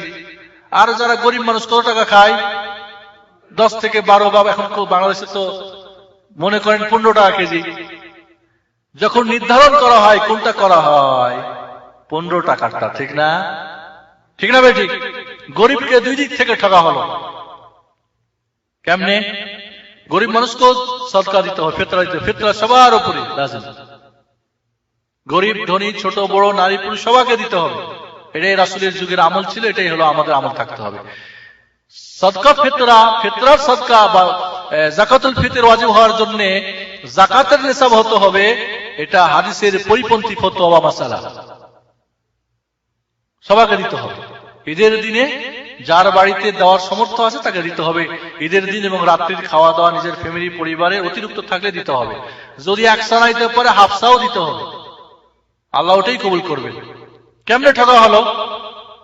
যদি বড় লোক 30 টাকা কেজি চাল বের করত আর 25 টাকা, তাহলে ওই গরিব লোক পাইতো না? সারা বছর কোন আতপ চাল খাই নাই, বেচারা খাওয়ার সুযোগ হতো না? হতো না? ঠিক আছে, তাহলে বড় লোক 15 টাকা দরে কি দিল? ফিতরা দিল। তাহলে সে বেঁচে গেল না বাঁচলো না? কমে গেল। 15 টাকা কম দিতে হলো না? হলো না? প্রতি কেজিতে বড় লোককে বাঁচানো হলো। আর গরিব 15 টাকা, তাকে 15 টাকাই দিতে হলো, তাকে বাঁচালো না ঠকালো? তাহলে ওর তো 10 টাকা 5 টাকা দেওয়া উচিত ছিল, তাহলে 5 টাকা করে তার হিসাব করা দরকার ছিল। আরো কথা হলো যে এক একজনের এক এক ধরনের খাদ্য হতে পারে, এক একজনের এক এক খাদ্য হতে পারে। বাংলাদেশে যদি 2.5 কেজি খেজুর দেওয়া যায় কাউকে, কি মনে করবো এই গরিব মানুষটা? হ্যাঁ, এই জন্য বন্ধুগণ খাদ্য দিতে হবে, এটাই নিয়ম। আমার একটা কি বলে, দুই ঈদের বা ঈদের আহকাম ও ফিতরা বা ঈদুল কি বলে ফিতরার আহকাম, দুই ঈদ ও ফিতরার সংক্ষিপ্ত আহকাম একটা লিফলেট আছে, আপনারা পড়ার চেষ্টা করবেন। এটা হাদিস পরিপন্থী, রাসূলের আমলের পরিপন্থী, সাহাবাদের আমল পরিপন্থী। এটা গরিব মিসকিনকে ঠকানো হয়, এর মধ্যে কোনো সন্দেহ নাই। এই জন্য আরেকটা কথা শুনুন, এটা তো গরিবের হক। আল্লাহ রাসূল বলেছেন তুমাতুল লিল মাসাকিন, মিসকিনদের খাদ্য। তো টাকা কি খাদ্য? কাপড় কি খাদ্য? এটা রোজাদারের রোজার কি হয়? অপূর্ণতা পূর্ণতা হয়, কোন ভুল ত্রুটি পূর্ণ হয়ে যায় এটার দ্বারা। আর মিসকিনদের জন্য খাদ্য, তাহলে মিসকিনদের খাদ্য আল্লাহ নবী বলতেছেন। হযরত আবু সাঈদ খুদরি বলছেন আমরা খাদ্য থেকে কি করতাম? আমরা একসা বের করতাম। একসা মানে 2.5 কেজি আমরা খাদ্য দিতাম। সেই যুগে আমাদের খাদ্য ছিল পনির, আমাদের ছিল কিশমিশ, আটা, জব ইত্যাদি খাদ্য ছিল, আমাদের খাদ্য দিয়ে সবাই দিতেন। ওই যুগে তো আল্লাহর অনেকে বলে আমি তো কৃষক মানুষ, আমার তো কিনে, বা আমি তো চাকরিজীবী, আমি তো কিনেই দিব, তো দিয়ে দিই, গরিবই কিনে নিবে। আল্লাহর নবীর কয়শো বিঘা জমির ক্ষেত ছিল? হ্যাঁ, মুহাজির সাহাবীরা ব্যবসা করতেন না, চাকরি করতেন না, ধান আবাদ করতেন? চাকরি তো ব্যবসা করতেন, তারাও তো কিনে দিত গরিবকে। এই জন্য যুক্তি খাটবে না শরীয়তের কাছে। যুক্তি দিয়ে শরীয়ত বুঝলে কি হবে? শরীয়ত বুঝে আসবে না। শরীয়তকে ঈমান দিয়ে বোঝার চেষ্টা করতে হবে। যেখানে যেভাবে আসছে ওইভাবে মানার মন মানসিকতা আমাদের থাকতে হবে। এই জন্য বন্ধুগণ ফিতরা অবশ্যই, এবং যে যেখানে আছেন সেখানে আদায় করবেন। এখানে আছেন এখানে আদায় করবেন। যদি একান্ত এখানে গরিব মিসকিন না থাকে তাহলে যার যার দেশে আদায় করা জায়েজ হতে পারে, তবে যেখানে আছেন এখানে আদায় করা উত্তম। নফল নামাজ, যে কোনো নফল নামাজ জামাতে পড়া যায়, ভেতরে পড়েন বা অন্য কিছু পড়েন, আল্লাহ নবী পড়েছেন, সাহাবায়ে কেরাম পড়েছেন, জায়েজ আছে, প্রমাণ আছে। নিঃসন্দেহে জামাতে পড়লে তার নাকি বেশি আছে, এর খুশু বেশি হবে, এর মধ্যে কোনো সন্দেহ নেই। এই জন্য এর দলিল আছে, আমরা পড়বো, অসুবিধা কি? কেউ যদি বলেন আমি শেষ রাত্রে পড়বো, আল্লাহ রাসূল বলেন ইজআলু বিতরাকুম ফি আখিরিল লাইল, বেতরের নামাজ তোমাদের শেষ রাত্রিতে পড়ো, এটাই উত্তম। কিন্তু কেউ যদি ভয় করে না, উঠতে পারবো না, ঘুম ভাঙবে না, তাহলে আগে আপনি ইমামের সঙ্গে পড়ে নিবেন, মসজিদে প্রথম রাত্রেই পড়ে নেবেন। 2 রাকাত পড়ে সালাম ফিরিয়ে দিবেন, আর 1 রাকাত পড়ে আবার সালাম ফিরাবেন। কুনুত করতে চান রুকুর আগে করেন, পরে করেন, হাত উঠান না উঠান, পড়েন না পড়েন, সব জায়েজ আছে। অথবা 2-1 সালামে প্রথম রাকাত, দ্বিতীয় রাকাত, তৃতীয় রাকাত, মধ্যখানে বৈঠক নেই। শেষ রাকাতে গিয়ে আপনি কুনুত করতে চান করেন, রুকুর আগে করেন, পরে করেন, হাত উঠান না উঠান, করতে চান না করতে চান, এরপরে সেজদা করে তাশাহুদ করে আপনি সালাম ফিরিয়ে দিবেন। এই দুইটাই আল্লাহর নবী আলাইহিস সালাতু ওয়াস সালাম থেকে প্রমাণিত আছে। বাকি যেটা আমরা করি এতে অতিরঞ্জন, আমাদের বাড়াবাড়ি আছে এবং রাসূলের সুন্নতের পরিপন্থী, এটা মাকরুহ এভাবে পড়তে আল্লাহ রাসূল নিষেধ করেছেন। এবং নিষেধ থেকে বাঁচতে গিয়ে নিজেরা আবার কিছু বাড়াই নিয়েছি। ইবাদতে কাউরি কোনো জিনিস বাড়ানো কমানো চলবে না। যেইভাবে মুহাম্মদুর রাসূলুল্লাহ করেছেন ওইভাবেই আমাদের করতে হবে। বুঝে আসছে? মাযহাব মানবেন না রাসূল মানবেন? তাহলে আপনার মাযহাব যদি রাসূলের পরিপন্থী হয় কি করবেন? মানবেন? মনে রাখবেন মাযহাব তৈরি হয়েছে কখন? রাসূলের ইন্তেকালের 450 বছর পরে, ঠিক না? এর আগে কি ছিল মানুষগুলি? ইমাম আবু হানিফা কোন মাযহাব মানতেন? তাহলে ইমাম আবু হানিফা তো 150 হিজরিতে মারা গেছেন, কোন মাযহাব মানতেন? উনি তো বলছেন ইজা সাহাল হাদিস ফাহুয়া মাযহাবি, যখন সহিহ হাদিস পাবো ওইটাই আমার মাযহাব। তাই ইমাম আবু হানিফার মাযহাব ছিল, ইমাম মালিক, ইমাম শাফি, ইমাম আহমদুল হাম্মাদ সবার মাযহাব ছিল কি? সহিহ হাদিস, কোরআন ও সুন্নাহ। আমাদেরও মাযহাব তাই। আমরা যদি বলেন আমি হানাফি, তাহলে ইমাম আবু হানিফার মাযহাব মানতে হবে, প্রচলিত মাযহাব মানা যাবে। ইমাম আবু হানিফার মানা ছিল কোরআন হাদিস মানতে হবে। এই জন্য তাকে বলা হয়েছে আপনার ফতোয়া যদি কোরআন হাদিসের বিপরীত হয়, আমার ফতোয়া দেওয়ালে ছুড়ে মেরে আমার কোরআন ও হাদিস তোমরা মানো, এটাই আমাদের, ঠিক আছে? এই জন্য আপনি কি আল্লাহর কথা বাদ দিয়ে, রাসূলের কথা বাদ দিয়ে কোন ইমামের কথা মানবেন? ইমামের কথা ভুল হতে পারে, তার কাছে হাদিস না পৌঁছতে পারে, স্বাভাবিক, কিন্তু ভুল হতে পারে, না পৌঁছতে পারে, কিন্তু আল্লাহর কাছে পৌঁছে নেই নাকি? রাসূলের কাছে পৌঁছে নাই না, ভুলে গেছে তাদের। এই জন্য আমাদের মানতে হবে কোরআন হাদিস, এবং এই কোরআন হাদিস যে মাযহাবে যতটুকু আছে ওইটুকু মানতে বাধ্য আমরা। ইমামদের দায়িত্ব কি? ওলামাদের দায়িত্ব কি? কোরআন হাদিস আমাদের সঠিকভাবে পৌঁছানো, নাকি ওদের বাড়ানো চড়ানো? জায়েজ নেই। দিন পরিপূর্ণ, আল ইয়াউমা আকমালতু লাকুম দীনাকুম ওয়া আতমামতু আলাইকুম নি'মাতি। এজন্য সব সমস্যার সমাধান কোরআন ও হাদিস দিয়ে আমাদের নিতে হবে, জানতে হবে। হতে পারে ভুল থাকতে পারে, বহু ভুল। ইমাম আবু হানিফা রাহমাতুল্লাহ আলাইহি কেন, ইমাম হযরত আবু বকরের ভুল হয়েছে, আবু উমারের ভুল হয়েছে, ওসমানের ভুল হয়েছে, আলীর ভুল হয়েছে রাদিয়াল্লাহু তাআলা আনহু। ইমাম আবু হানিফা, শাফি, মালিক সমস্ত ইমামদের ভুল হয়েছে, ভুল তাদের বইপত্রে লেখা রয়েছে। তারপরে বলবো না ওইটাই মানবো, এটা তো মূর্খতা ছাড়া আর কিছু হবে না, এবং দিন সম্পর্কে বাড়াবাড়ি ছাড়া কিছু হবে না। এই জন্য আমাদেরকে, ঠিক আছে, মাযহাব আছে কি জন্য? দিন মানার জন্য, দিন থেকে দিন ছাড়ার জন্য। মাযহাব তো কোরআন হাদিসকে বুঝাবের জন্য, বানাবের জন্য। এই জন্য সমস্ত মাযহাবে আলাদা আলাদা বই লিখেছে, হাদিস কোরআনকে কত ব্যাখ্যা, কত বিশ্লেষণ, এটা আমাদের জন্য নিয়ামত। ইমামরা আমাদের জন্য নিয়ামত। কিন্তু যদি আমরা মনে করি যে না তারাও রাসূলের মতো আরেক রাসূল, তাহলে তো মুসিবত। বুঝা আসছে না? জি জি। বেতন নামাজ যদি আপনি সূর্য কি বলে ফজরের আগে না পড়তে পারেন, তাহলে সূর্য ওঠার পরে পড়তে পারবেন। আর তার পদ্ধতিটা হলো যে যদি আপনি 1 রাকাত বেতন পড়া অভ্যস্ত থাকে তো 2 রাকাত পড়বেন, তখন আর বেতন না, জোড়া পড়তে হবে, ঠিক আছে? কারণ আপনি সওয়াব মাহরুম হয়েছে, তো সওয়াবটা আপনার পূর্ণ হবে। 3 পড়লে 4 পড়বেন, 5 পড়া অভ্যাস তো 6 পড়বেন, 7 পড়া অভ্যাস তো 8 পড়বেন, 9 পড়া অভ্যাস তো 10 পড়বেন। এইভাবে জোর পড়তে হবে, বেজোর পড়া যাবে না। কি বল, তোমাদের প্রশ্ন আছে নাকি? আমি প্রশ্ন করতে পারবো না। শেখ মাসুদ একদম। সূরা ফাতিহা হলো সালাত, সূরা ফাতিহাই হলো নামাজ। আল্লাহ বলেন আমি নামাজকে 2 ভাগে ভাগ করেছি, একটা আমার, একটা বান্দার, আর সেটাই হলো সূরা ফাতিহা। এই জন্য সূরা ফাতিহা ছাড়া নামাজ হবে না। লা সালাতা লিমান লাম ইয়াকরা বিফাতিহাতিল কিতাব, যে সূরা ফাতিহা পড়বে না তার নামাজই হবে না, আল্লাহর নবীর কথা। এই জন্য হযরত আবু হুরায়রা রাদিয়াল্লাহু তাআলা আনহুকে যখন হযরত আবু হুরায়রা হাদিস বর্ণনা করতেছেন যে আল্লাহ নামাজকে 2 ভাগে ভাগ করেছেন, আর সেটাই হলো সূরা ফাতিহা, তো যিনি হাদিস শুনছেন বলছেন যে আমরা যে ইমামের পিছনে থাকি, কয় তুমি তোমার মনে মনে নিঃশব্দে তুমি ওটাকে পড়ো। এই জন্য সূরা ফাতিহা সর্ব অবস্থায় পড়তে হবে। ইমাম হন, মুক্তাদি হন, ওয়াজিব ফরজ নামাজ যেই হোক, একাকী হন, সর্ব অবস্থায় পড়তে হবে। এটাই হলো সঠিক মত, এটাই হলো সঠিক মত। তাহলে সমস্ত হাদিস এবং কোরআন সবগুলির একসঙ্গে আমল হবে। আর যদি না পড়েন তাহলে একটার আমল হলে আর একটা হবে না। এই জন্য আল্লাহর নবী মুসলিম শরীফের হাদিস বলছেন সূরা ফাতিহা ব্যতিরিক আর অন্য কিছু পড়বে না। এই জন্য জোরে কেরাত যদি করে ইমাম, তাহলে শুধুমাত্র সূরা ফাতিহা। আর যদি কেরাত আসতে হয় যেরকম জোহর, আসর, সূরা ফাতিহা ছাড়াও অন্য সূরা প্রথম 2 রাকাতে মেলানো জায়েজ আছে। জাবির ইবনে আব্দুল্লাহ সাহাবী বলেন যে আমরা সূরা ফাতিহার অতিরিক্ত নীরবে কেরাত হলে আমরা পড়তাম।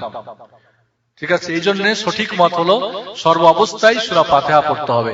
এই জন্য নিজামুদ্দিন আউলিয়া সূরা ফাতিহা পড়তেন এবং পড়তে বলতেন। তো তার মুরিদরা বলতেন যে আপনি যে সূরা ফাতিহা পড়তে বলছেন, তো কিয়ামতের মাঠে যে আগুন দিবে আমরা শুনছি। এক শ্রেণীর মোল্লা আছে জাল হাদিস বর্ণনা করে যে সূরা ফাতিহা ইমামের পিছনে পড়লে কিয়ামতের মাঠের মুখে আগুন দেওয়া হবে, বলে না? যেমন বলে আর হাত উঠাই কেন, বলে হাতের মধ্যে মূর্তি ছিল। এই সমস্ত জাল কথা আমাদের মোল্লারা মাযহাব টিকে রাখার জন্য বলে, ইসলাম থেকে বিরত রাখার জন্য, ইসলাম বোঝার জন্য না। ইসলাম তো কোরআন হাদিস, কিন্তু মোল্লাদের হলো জাল হাদিস, জয়ীফ হাদিস, ওদের ব্যক্তিগত মত, এগুলো হলো ওদের দিন। কিন্তু আল্লাহর দিন কোনটা? কোরআন হাদিস। তো কয় কিয়ামতের মাঠে যদি আল্লাহ আমার মুখে আগুন দেয় তাও ভালো, ওর চাইতে যে কিয়ামতের মাঠে আল্লাহ আমাকে ডেকে বলবে তোর নামাজই নাই, কারণ সূরা ফাতিহা না পড়লে নামাজই নাই, আল্লাহ নেই বলছেন। আর প্রথম হিসাব হবে নামাজের, আর নামাজে যে সূরা ফাতিহা মানে নামাজই নাই, তো আমি কি নিয়ে জান্নাত যাবো? আগুন টাগুন খেয়ে জান্নাতে গেলে তো বহু আসবো, সূরা ফাতিহা পড়বা। কথা হচ্ছে কি সঠিক মত, যদিও এই মাসালায় মত পার্থক্য আছে, ইখতিলাফ আছে, কিন্তু সঠিক মত হলো সর্ব অবস্থায় পড়তে হবে। জি, পড়েন নাই, জানতেন না, খালাস, না জেনে করেছেন, আল্লাহ মাফ করবে। জানার পরে করবেন তো আল্লাহ কি দিয়ে মাফ করবে? তাহলে জি শুনেন, দিন মানে কোরআন হাদিস, ঠিক না? ঠিক কি না? অনুসরণ করতে হবে কি? ইত্তাবিউ মা উনজিলা ইলাইকুম মির রাব্বিকুম, তোমাদের রবের পক্ষ থেকে যা অবতীর্ণ হয়েছে এটা তোমরা অনুসরণ করো। ওয়ালা তাত্তাবিউ মিন দুনিহি আউলিয়া, আর এটা ছাড় দিয়ে এই সমস্ত মোল্লা যারা স্যাটেলাইটে বসে ফতোয়া দিচ্ছে এদেরকে মান্য করো না। কালিলাম মা তাযাক্কারুন, কিন্তু এই কথাটা খুব কম মানুষই কি করে, বোধগম্য হয়। এদের ক্ষতি নাই মানে যেটা আল্লাহর নবী করেন নাই সেটা করা কি বলে? বিদআত। আর বিদআত মানে কি? বিদআত মানে কি? পাপ। ক্ষতি নাই মানে ওটা কি ওর বাপের ধর্ম নাকি? ওর বাপের দিন না ওর বাবার সম্পত্তি বন্টন করে আপনাদেরকে দিয়ে দিল? এটা তো আল্লাহ আল্লাহ রাসূলের।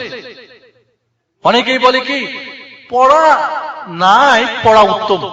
উত্তম তুমি বুঝলে মোল্লাজি, আল্লাহ নবী বুঝেন নাই। জি, ওই মোল্লাকে জিজ্ঞেস করেন বিদআত কাকে বলে, বিদআত কাহাকে বলে? বিদআত বলা হয় ধর্মের নামে সওয়াবের উদ্দেশ্যে আল্লাহ সান্নিধ্য লাভে যেই জিনিসটা করা হয় যা কোরআন হাদিসে নাই। ঠিক আছে, মাদ্রাসা কি সবের জন্য করেছি? বিমানে কি চড়ে কি বলে যে আন্তর্জাতিক বিমানবন্দর থেকে দাম্মাম এয়ারপোর্ট পর্যন্ত আসছেন কত নেকির জন্য? হ্যাঁ, এই যে মাইকে কথা বলছি নেকির জন্য নাকি?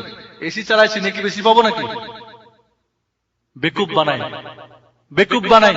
তাহলে বিদআত বলা হয় ধর্মের নামে, দিন মনে করে, সওয়াব মনে করে, আল্লাহর সান্নিধ্য লাভের আশায়। আর বেদাত হলো শয়তানের কাছে সবচেয়ে প্রিয় পাপ, কারণ বেদাতি তওবাও আল্লাহ কবুল করেন না, বেদাতির তওবাও কবুল করেন না বেদাত না ছাড়লে। আর বেদাতির ভাগ্যে তওবাও জুটে না, কারণ ও তো মনে করে নেকি করতেছি। আল্লাহ নবীর মর্যাদা কে দিয়েছে? আল্লাহ না মোল্লা? তার মর্যাদা কিভাবে আদায় করতে হবে আল্লাহ দেন নাই? দিয়েছে না দেয় নাই? আল্লাহ রাসূল পদ্ধতি শিখাইছে না শিখাই নাই? তো মোল্লার প্রয়োজন আছে পদ্ধতি আমার? আল্লাহ নবীর এক সাহাবী আল্লাহ নবীকে বলেন, ইয়া রাসূলুল্লাহ, আমার সময়টা 3 ভাগের 1 ভাগ বা 4 ভাগের 1 ভাগ আপনার উপরে দুরূদ পড়তে চাই। বলে পড়ো, ভালো, এর চেয়ে বেশি যদি করো আরো ভালো। কয় তাহলে 3 ভাগের 1 ভাগ? কয় ভালো, এর চেয়ে বেশি করলে আরো ভালো। কয় তাহলে অর্ধেক? কয় ভালো, যদি আরো করো আরো ভালো। কয় যদি 3 ভাগের 2 ভাগ? কয় ঠিক আছে, কিন্তু আরো বেশি করলে আরো ভালো। কয় ইয়া রাসূলুল্লাহ, আমার পুরো সময়টা আপনার প্রতি দুরূদ পাঠ করো। কি আবু বকরের চাইতে কি ওই মোল্লা বেশি ভালোবাসে? মোল্লা তো ভালোবাসে পেট আর পকেট। মোল্লার মুরগির রান খাওয়া বন্ধ করেন, পকেটের টাকা বন্ধ করেন, মোল্লা কত ফতোয়া তারপরে দেখবেন। মোল্লা তখন টাকা এই বিলাদ করিস না, তোর বাপের মৃত্যু দিবস আজকে লিস্ট করে রাখে। এই জন্য মিলাদুন নবী ক্যাসেটটা আমার শুনে নেবেন ভালো করে। মিলাদুন নবী, শবে বারাত, বেদাত ও খোরাফাত, সুন্নত, এই ক্যাসেটগুলি শুনেন আর আপনাদের মোল্লাদের এই সমস্ত ওয়াজ ভালো করে বুঝেন। বেদাতে ক্ষতি কি? নিয়ত পড়লে ক্ষতি কি? মানে ইবাদত কবুল হওয়ার জন্য তিনটা শর্ত। এক নম্বরের শর্ত হলো সহি আকীদার ভিত্তিতে ইবাদতটা হতে হবে, অর্থাৎ ঈমানটা তাওহীদ ঈমান হতে হবে, কোনো মুশরিকি ঈমান। কারণ আবু জাহল নামাজ পড়তো, রোজা করতো, তওয়াব করতো, হেও দান খয়রাত করতো, হজ করতো, কবুল হয় নাই কেন? তার ঈমানে তাওহীদ ছিল না, আকীদা সঠিক ছিল না। যারা কবর পূজারী, যারা মাজারপন্থী, যারা খানকাপন্থী, এদের ঈমান দেখতে হবে ঠিক আছে কিনা। ইবাদত কবুল হওয়ার জন্য শর্ত, প্রথম শর্ত। 2 নম্বর শর্ত, ইবাদতটা আল্লাহর জন্য হতে হবে। 3 নম্বরের শর্তটা কি? রাসূলের নিয়মে হতে হবে। রাসূল নিয়ত তো করার জিনিস, নিয়ত তো অবশ্যই করতে হবে। কে বলছে সৌদি আরবে নিয়ত করতে নিষেধ করে? নিয়ত পড়া বিদআত। নিয়ত তো অবশ্যই করতে হবে। নিয়ত না করলে কিসের নামাজ পড়লেন আপনি? কারোর জন্য করলেন? এটা কি দুনিয়া করলেন না কি করলেন? একজন মোতাওয়া ডাকতেছিল, দৌড় দিয়েছে, গিয়ে মসজিদে গিয়ে ঢুকে নামাজ পড়লো, ও নামাজ হবে নাকি? নিয়ত তো অবশ্যই করতে হবে। নিয়ত মানে সংকল্প করা, আর এটা মনের কাজ, এটা মুখের কাজ না। কোন ব্যাকল কি চোখ দিয়ে নাকের কাজ করে, পা দিয়ে হাতের কাজ হয়, মুখের কাজ নাক দিয়ে হয়, কান দিয়ে হয়, তাহলে অন্তরের কাজ মুখ দিয়ে কেন? আবার কিছু কিছু মোল্লা কয় পড়া হাদিস করেন নাই, পড়লে ভালো। ও হাদিস করেন নাই, ওই জিনিসটা ভালো হয় নাকি? যেটা হাদিস করেন নাই সেটা ভালো হতে পারেই না। ওই মোল্লা কেমন মোল্লা যে হাদিস করে তারপরে ভালো জিনিস? তাহলে কি আল্লাহ আল্লাহ রসুল ভালো জিনিস বাদ দিয়ে রেখেছে মোল্লাদের জন্য? এই জন্য আমি বলবো আপনাদের এই সমস্ত প্যাট পকেটের মোল্লাদের থেকে সাবধান। আল্লাহ নবী বলেন, আমি সবচেয়ে তোমাদের প্রতি ভয় করি আলাইকুম আন আইম্মাতিল মুদিল্লিন, পথভ্রষ্ট আলেমদের থেকে তোমাদেরকে আমি কি সবচেয়ে ভয় করি, যারা নিজেরাও ভ্রষ্ট অন্যকে ভ্রষ্ট করে। দুআতুন আলা আবওয়াবি জাহান্নাম, এরা জাহান্নামের দরজায় দাঁড়িয়ে বলবে আসো জান্নাতে। জাহান্নামের দরজা থেকে ডাক দিবে আসো জান্নাতে। যারা ওদের ডাকে সাড়া দিবে, আল্লাহ নবী বলেন, তারা জাহান্নামে গিয়ে পড়বে। এই জন্য মনে রাখবেন, দিন হলো আল্লাহ আল্লাহ রাসূল যা বলছে গ্রহণ করতে হবে, উপর থেকে যা আসছে সেটা। ওয়াহী ও আল্লাহ, কোরআন ও আল্লাহর, হাদিস ও আল্লাহর পক্ষ থেকে রাসূলকে দিয়ে বলিয়েছেন। এর বাইরে মানবেন তো এই যেরকম মনে করেন কেবল এটা আমাদের মাযহাব, কেবল এটা আমার হুজুর, এটা আমার তরিকা, অমর তরিকা, আবার 300 তরিকা, অমর তরিকা, এগুলি সব আপনাদের জান্নাতের দরজায় জাহান্নামের দরজায় দাঁড়িয়ে ডাক দিচ্ছে। আল্লাহর নবীর ভাষায় ওই ডাকে সারা দিলে জাহান্নামে গিয়ে পৌঁছবেন, নাউজুবিল্লাহ। এই জন্য পথভ্রষ্ট ওলামাদের থেকে যারা কোরআন ও সহিহ হাদিস বলবে, কারণ জাল হাদিসের ছড়াছড়ি, জয়ীফ হাদিসের ছড়াছড়ি, মোল্লাদের কথা, অমুক ইমাম এই কইছে, অমুক এই কইছে, অমুকে তুমুক কইছে, কোন কোরআন ও রাসূলের কোন হাদিস সাহাবায়ে কেরাম আমল করছে না করে নাই? আব্দুল্লাহ ইবনে মাসউদ বলেন, যে আমলটা সাহাবায়ে কেরাম করে নাই সেটা ইবাদতই না। মানে এমন কোন কোরআন ও হাদিসের ইবাদত নাই আল্লাহ এবং আল্লাহ রাসূল করতে বা করেন নাই যেটা সাহাবায়ে কেরাম করেন নাই। যদি দেখেন যে সেটা রাসূল এবং সাহাবাদের যুগে হয় নাই, বুঝতে ওটা ইবাদত না, ওটা কি বিদআত। আর বিদআত আল্লাহ নবী কি বলেন? কুল্লু বিদআতিন দালালা, সমস্ত বেদাত ভ্রষ্ট, কুল্লু দালালাতিন ফিন্নার, সমস্ত ভ্রষ্ট জাহান্নামে। আর আমাদের দেশের মোল্লারা কয় কি বেদাত দুই প্রকার, একটা হাসানা, একটা সাইয়্যা, একটা ভালো আর মন্দ। নবী বলেন সব বেদাতই ভ্রষ্ট, আর মোল্লা কয় একটা ভালো একটা মন্দ। কোনটা মানবেন? কোনটা মানবেন? কি কথা? এই জন্য আব্দুল্লাহ ইবনে ওমর বলেন, কুল্লু বিদআতিন দালালা ওয়ালাউ রাআন নাসু হাসানা। এই বেদাত, এই সমস্ত পথভ্রষ্ট মোল্লাদের সম্পর্কে আব্দুল্লাহ ইবনে মাসউদ বলেছেন, প্রত্যেকটা বেদাতই ভ্রষ্ট, যদিও মানুষ মনে করে কি হাসানা, ওই যারা ভোগ করতেছে না হাসানা সাইয়্যা, এই মোল্লাদের সম্পর্কেই তো আব্দুল্লাহ ইবনে মাসউদ বলে গেছে। এই জন্য বন্ধুগণ, সুন্নত ও বেদাত আমরা বুঝি না, তাওহীদ শিরক তো বুঝি না। আমাদের কাছে শিরক হয়ে গেছে তাওহীদ, তাওহীদ হয়েছে শিরক, সুন্নত হয়েছে বেদাত, বেদাত হয়েছে শিরক। আমাদের দেশের আহলে সুন্নাত ওয়াল জামাত হলো যারা সবচেয়ে বড় পাক্কা বেদাতি। এই হলো আমরা বাংলাদেশের মুসলমান। এই জন্য দাড়ি দেখে, টুপি দেখে আর পাগড়ি দেখে যাচাই করেন কোনটা আছে, পড়েন।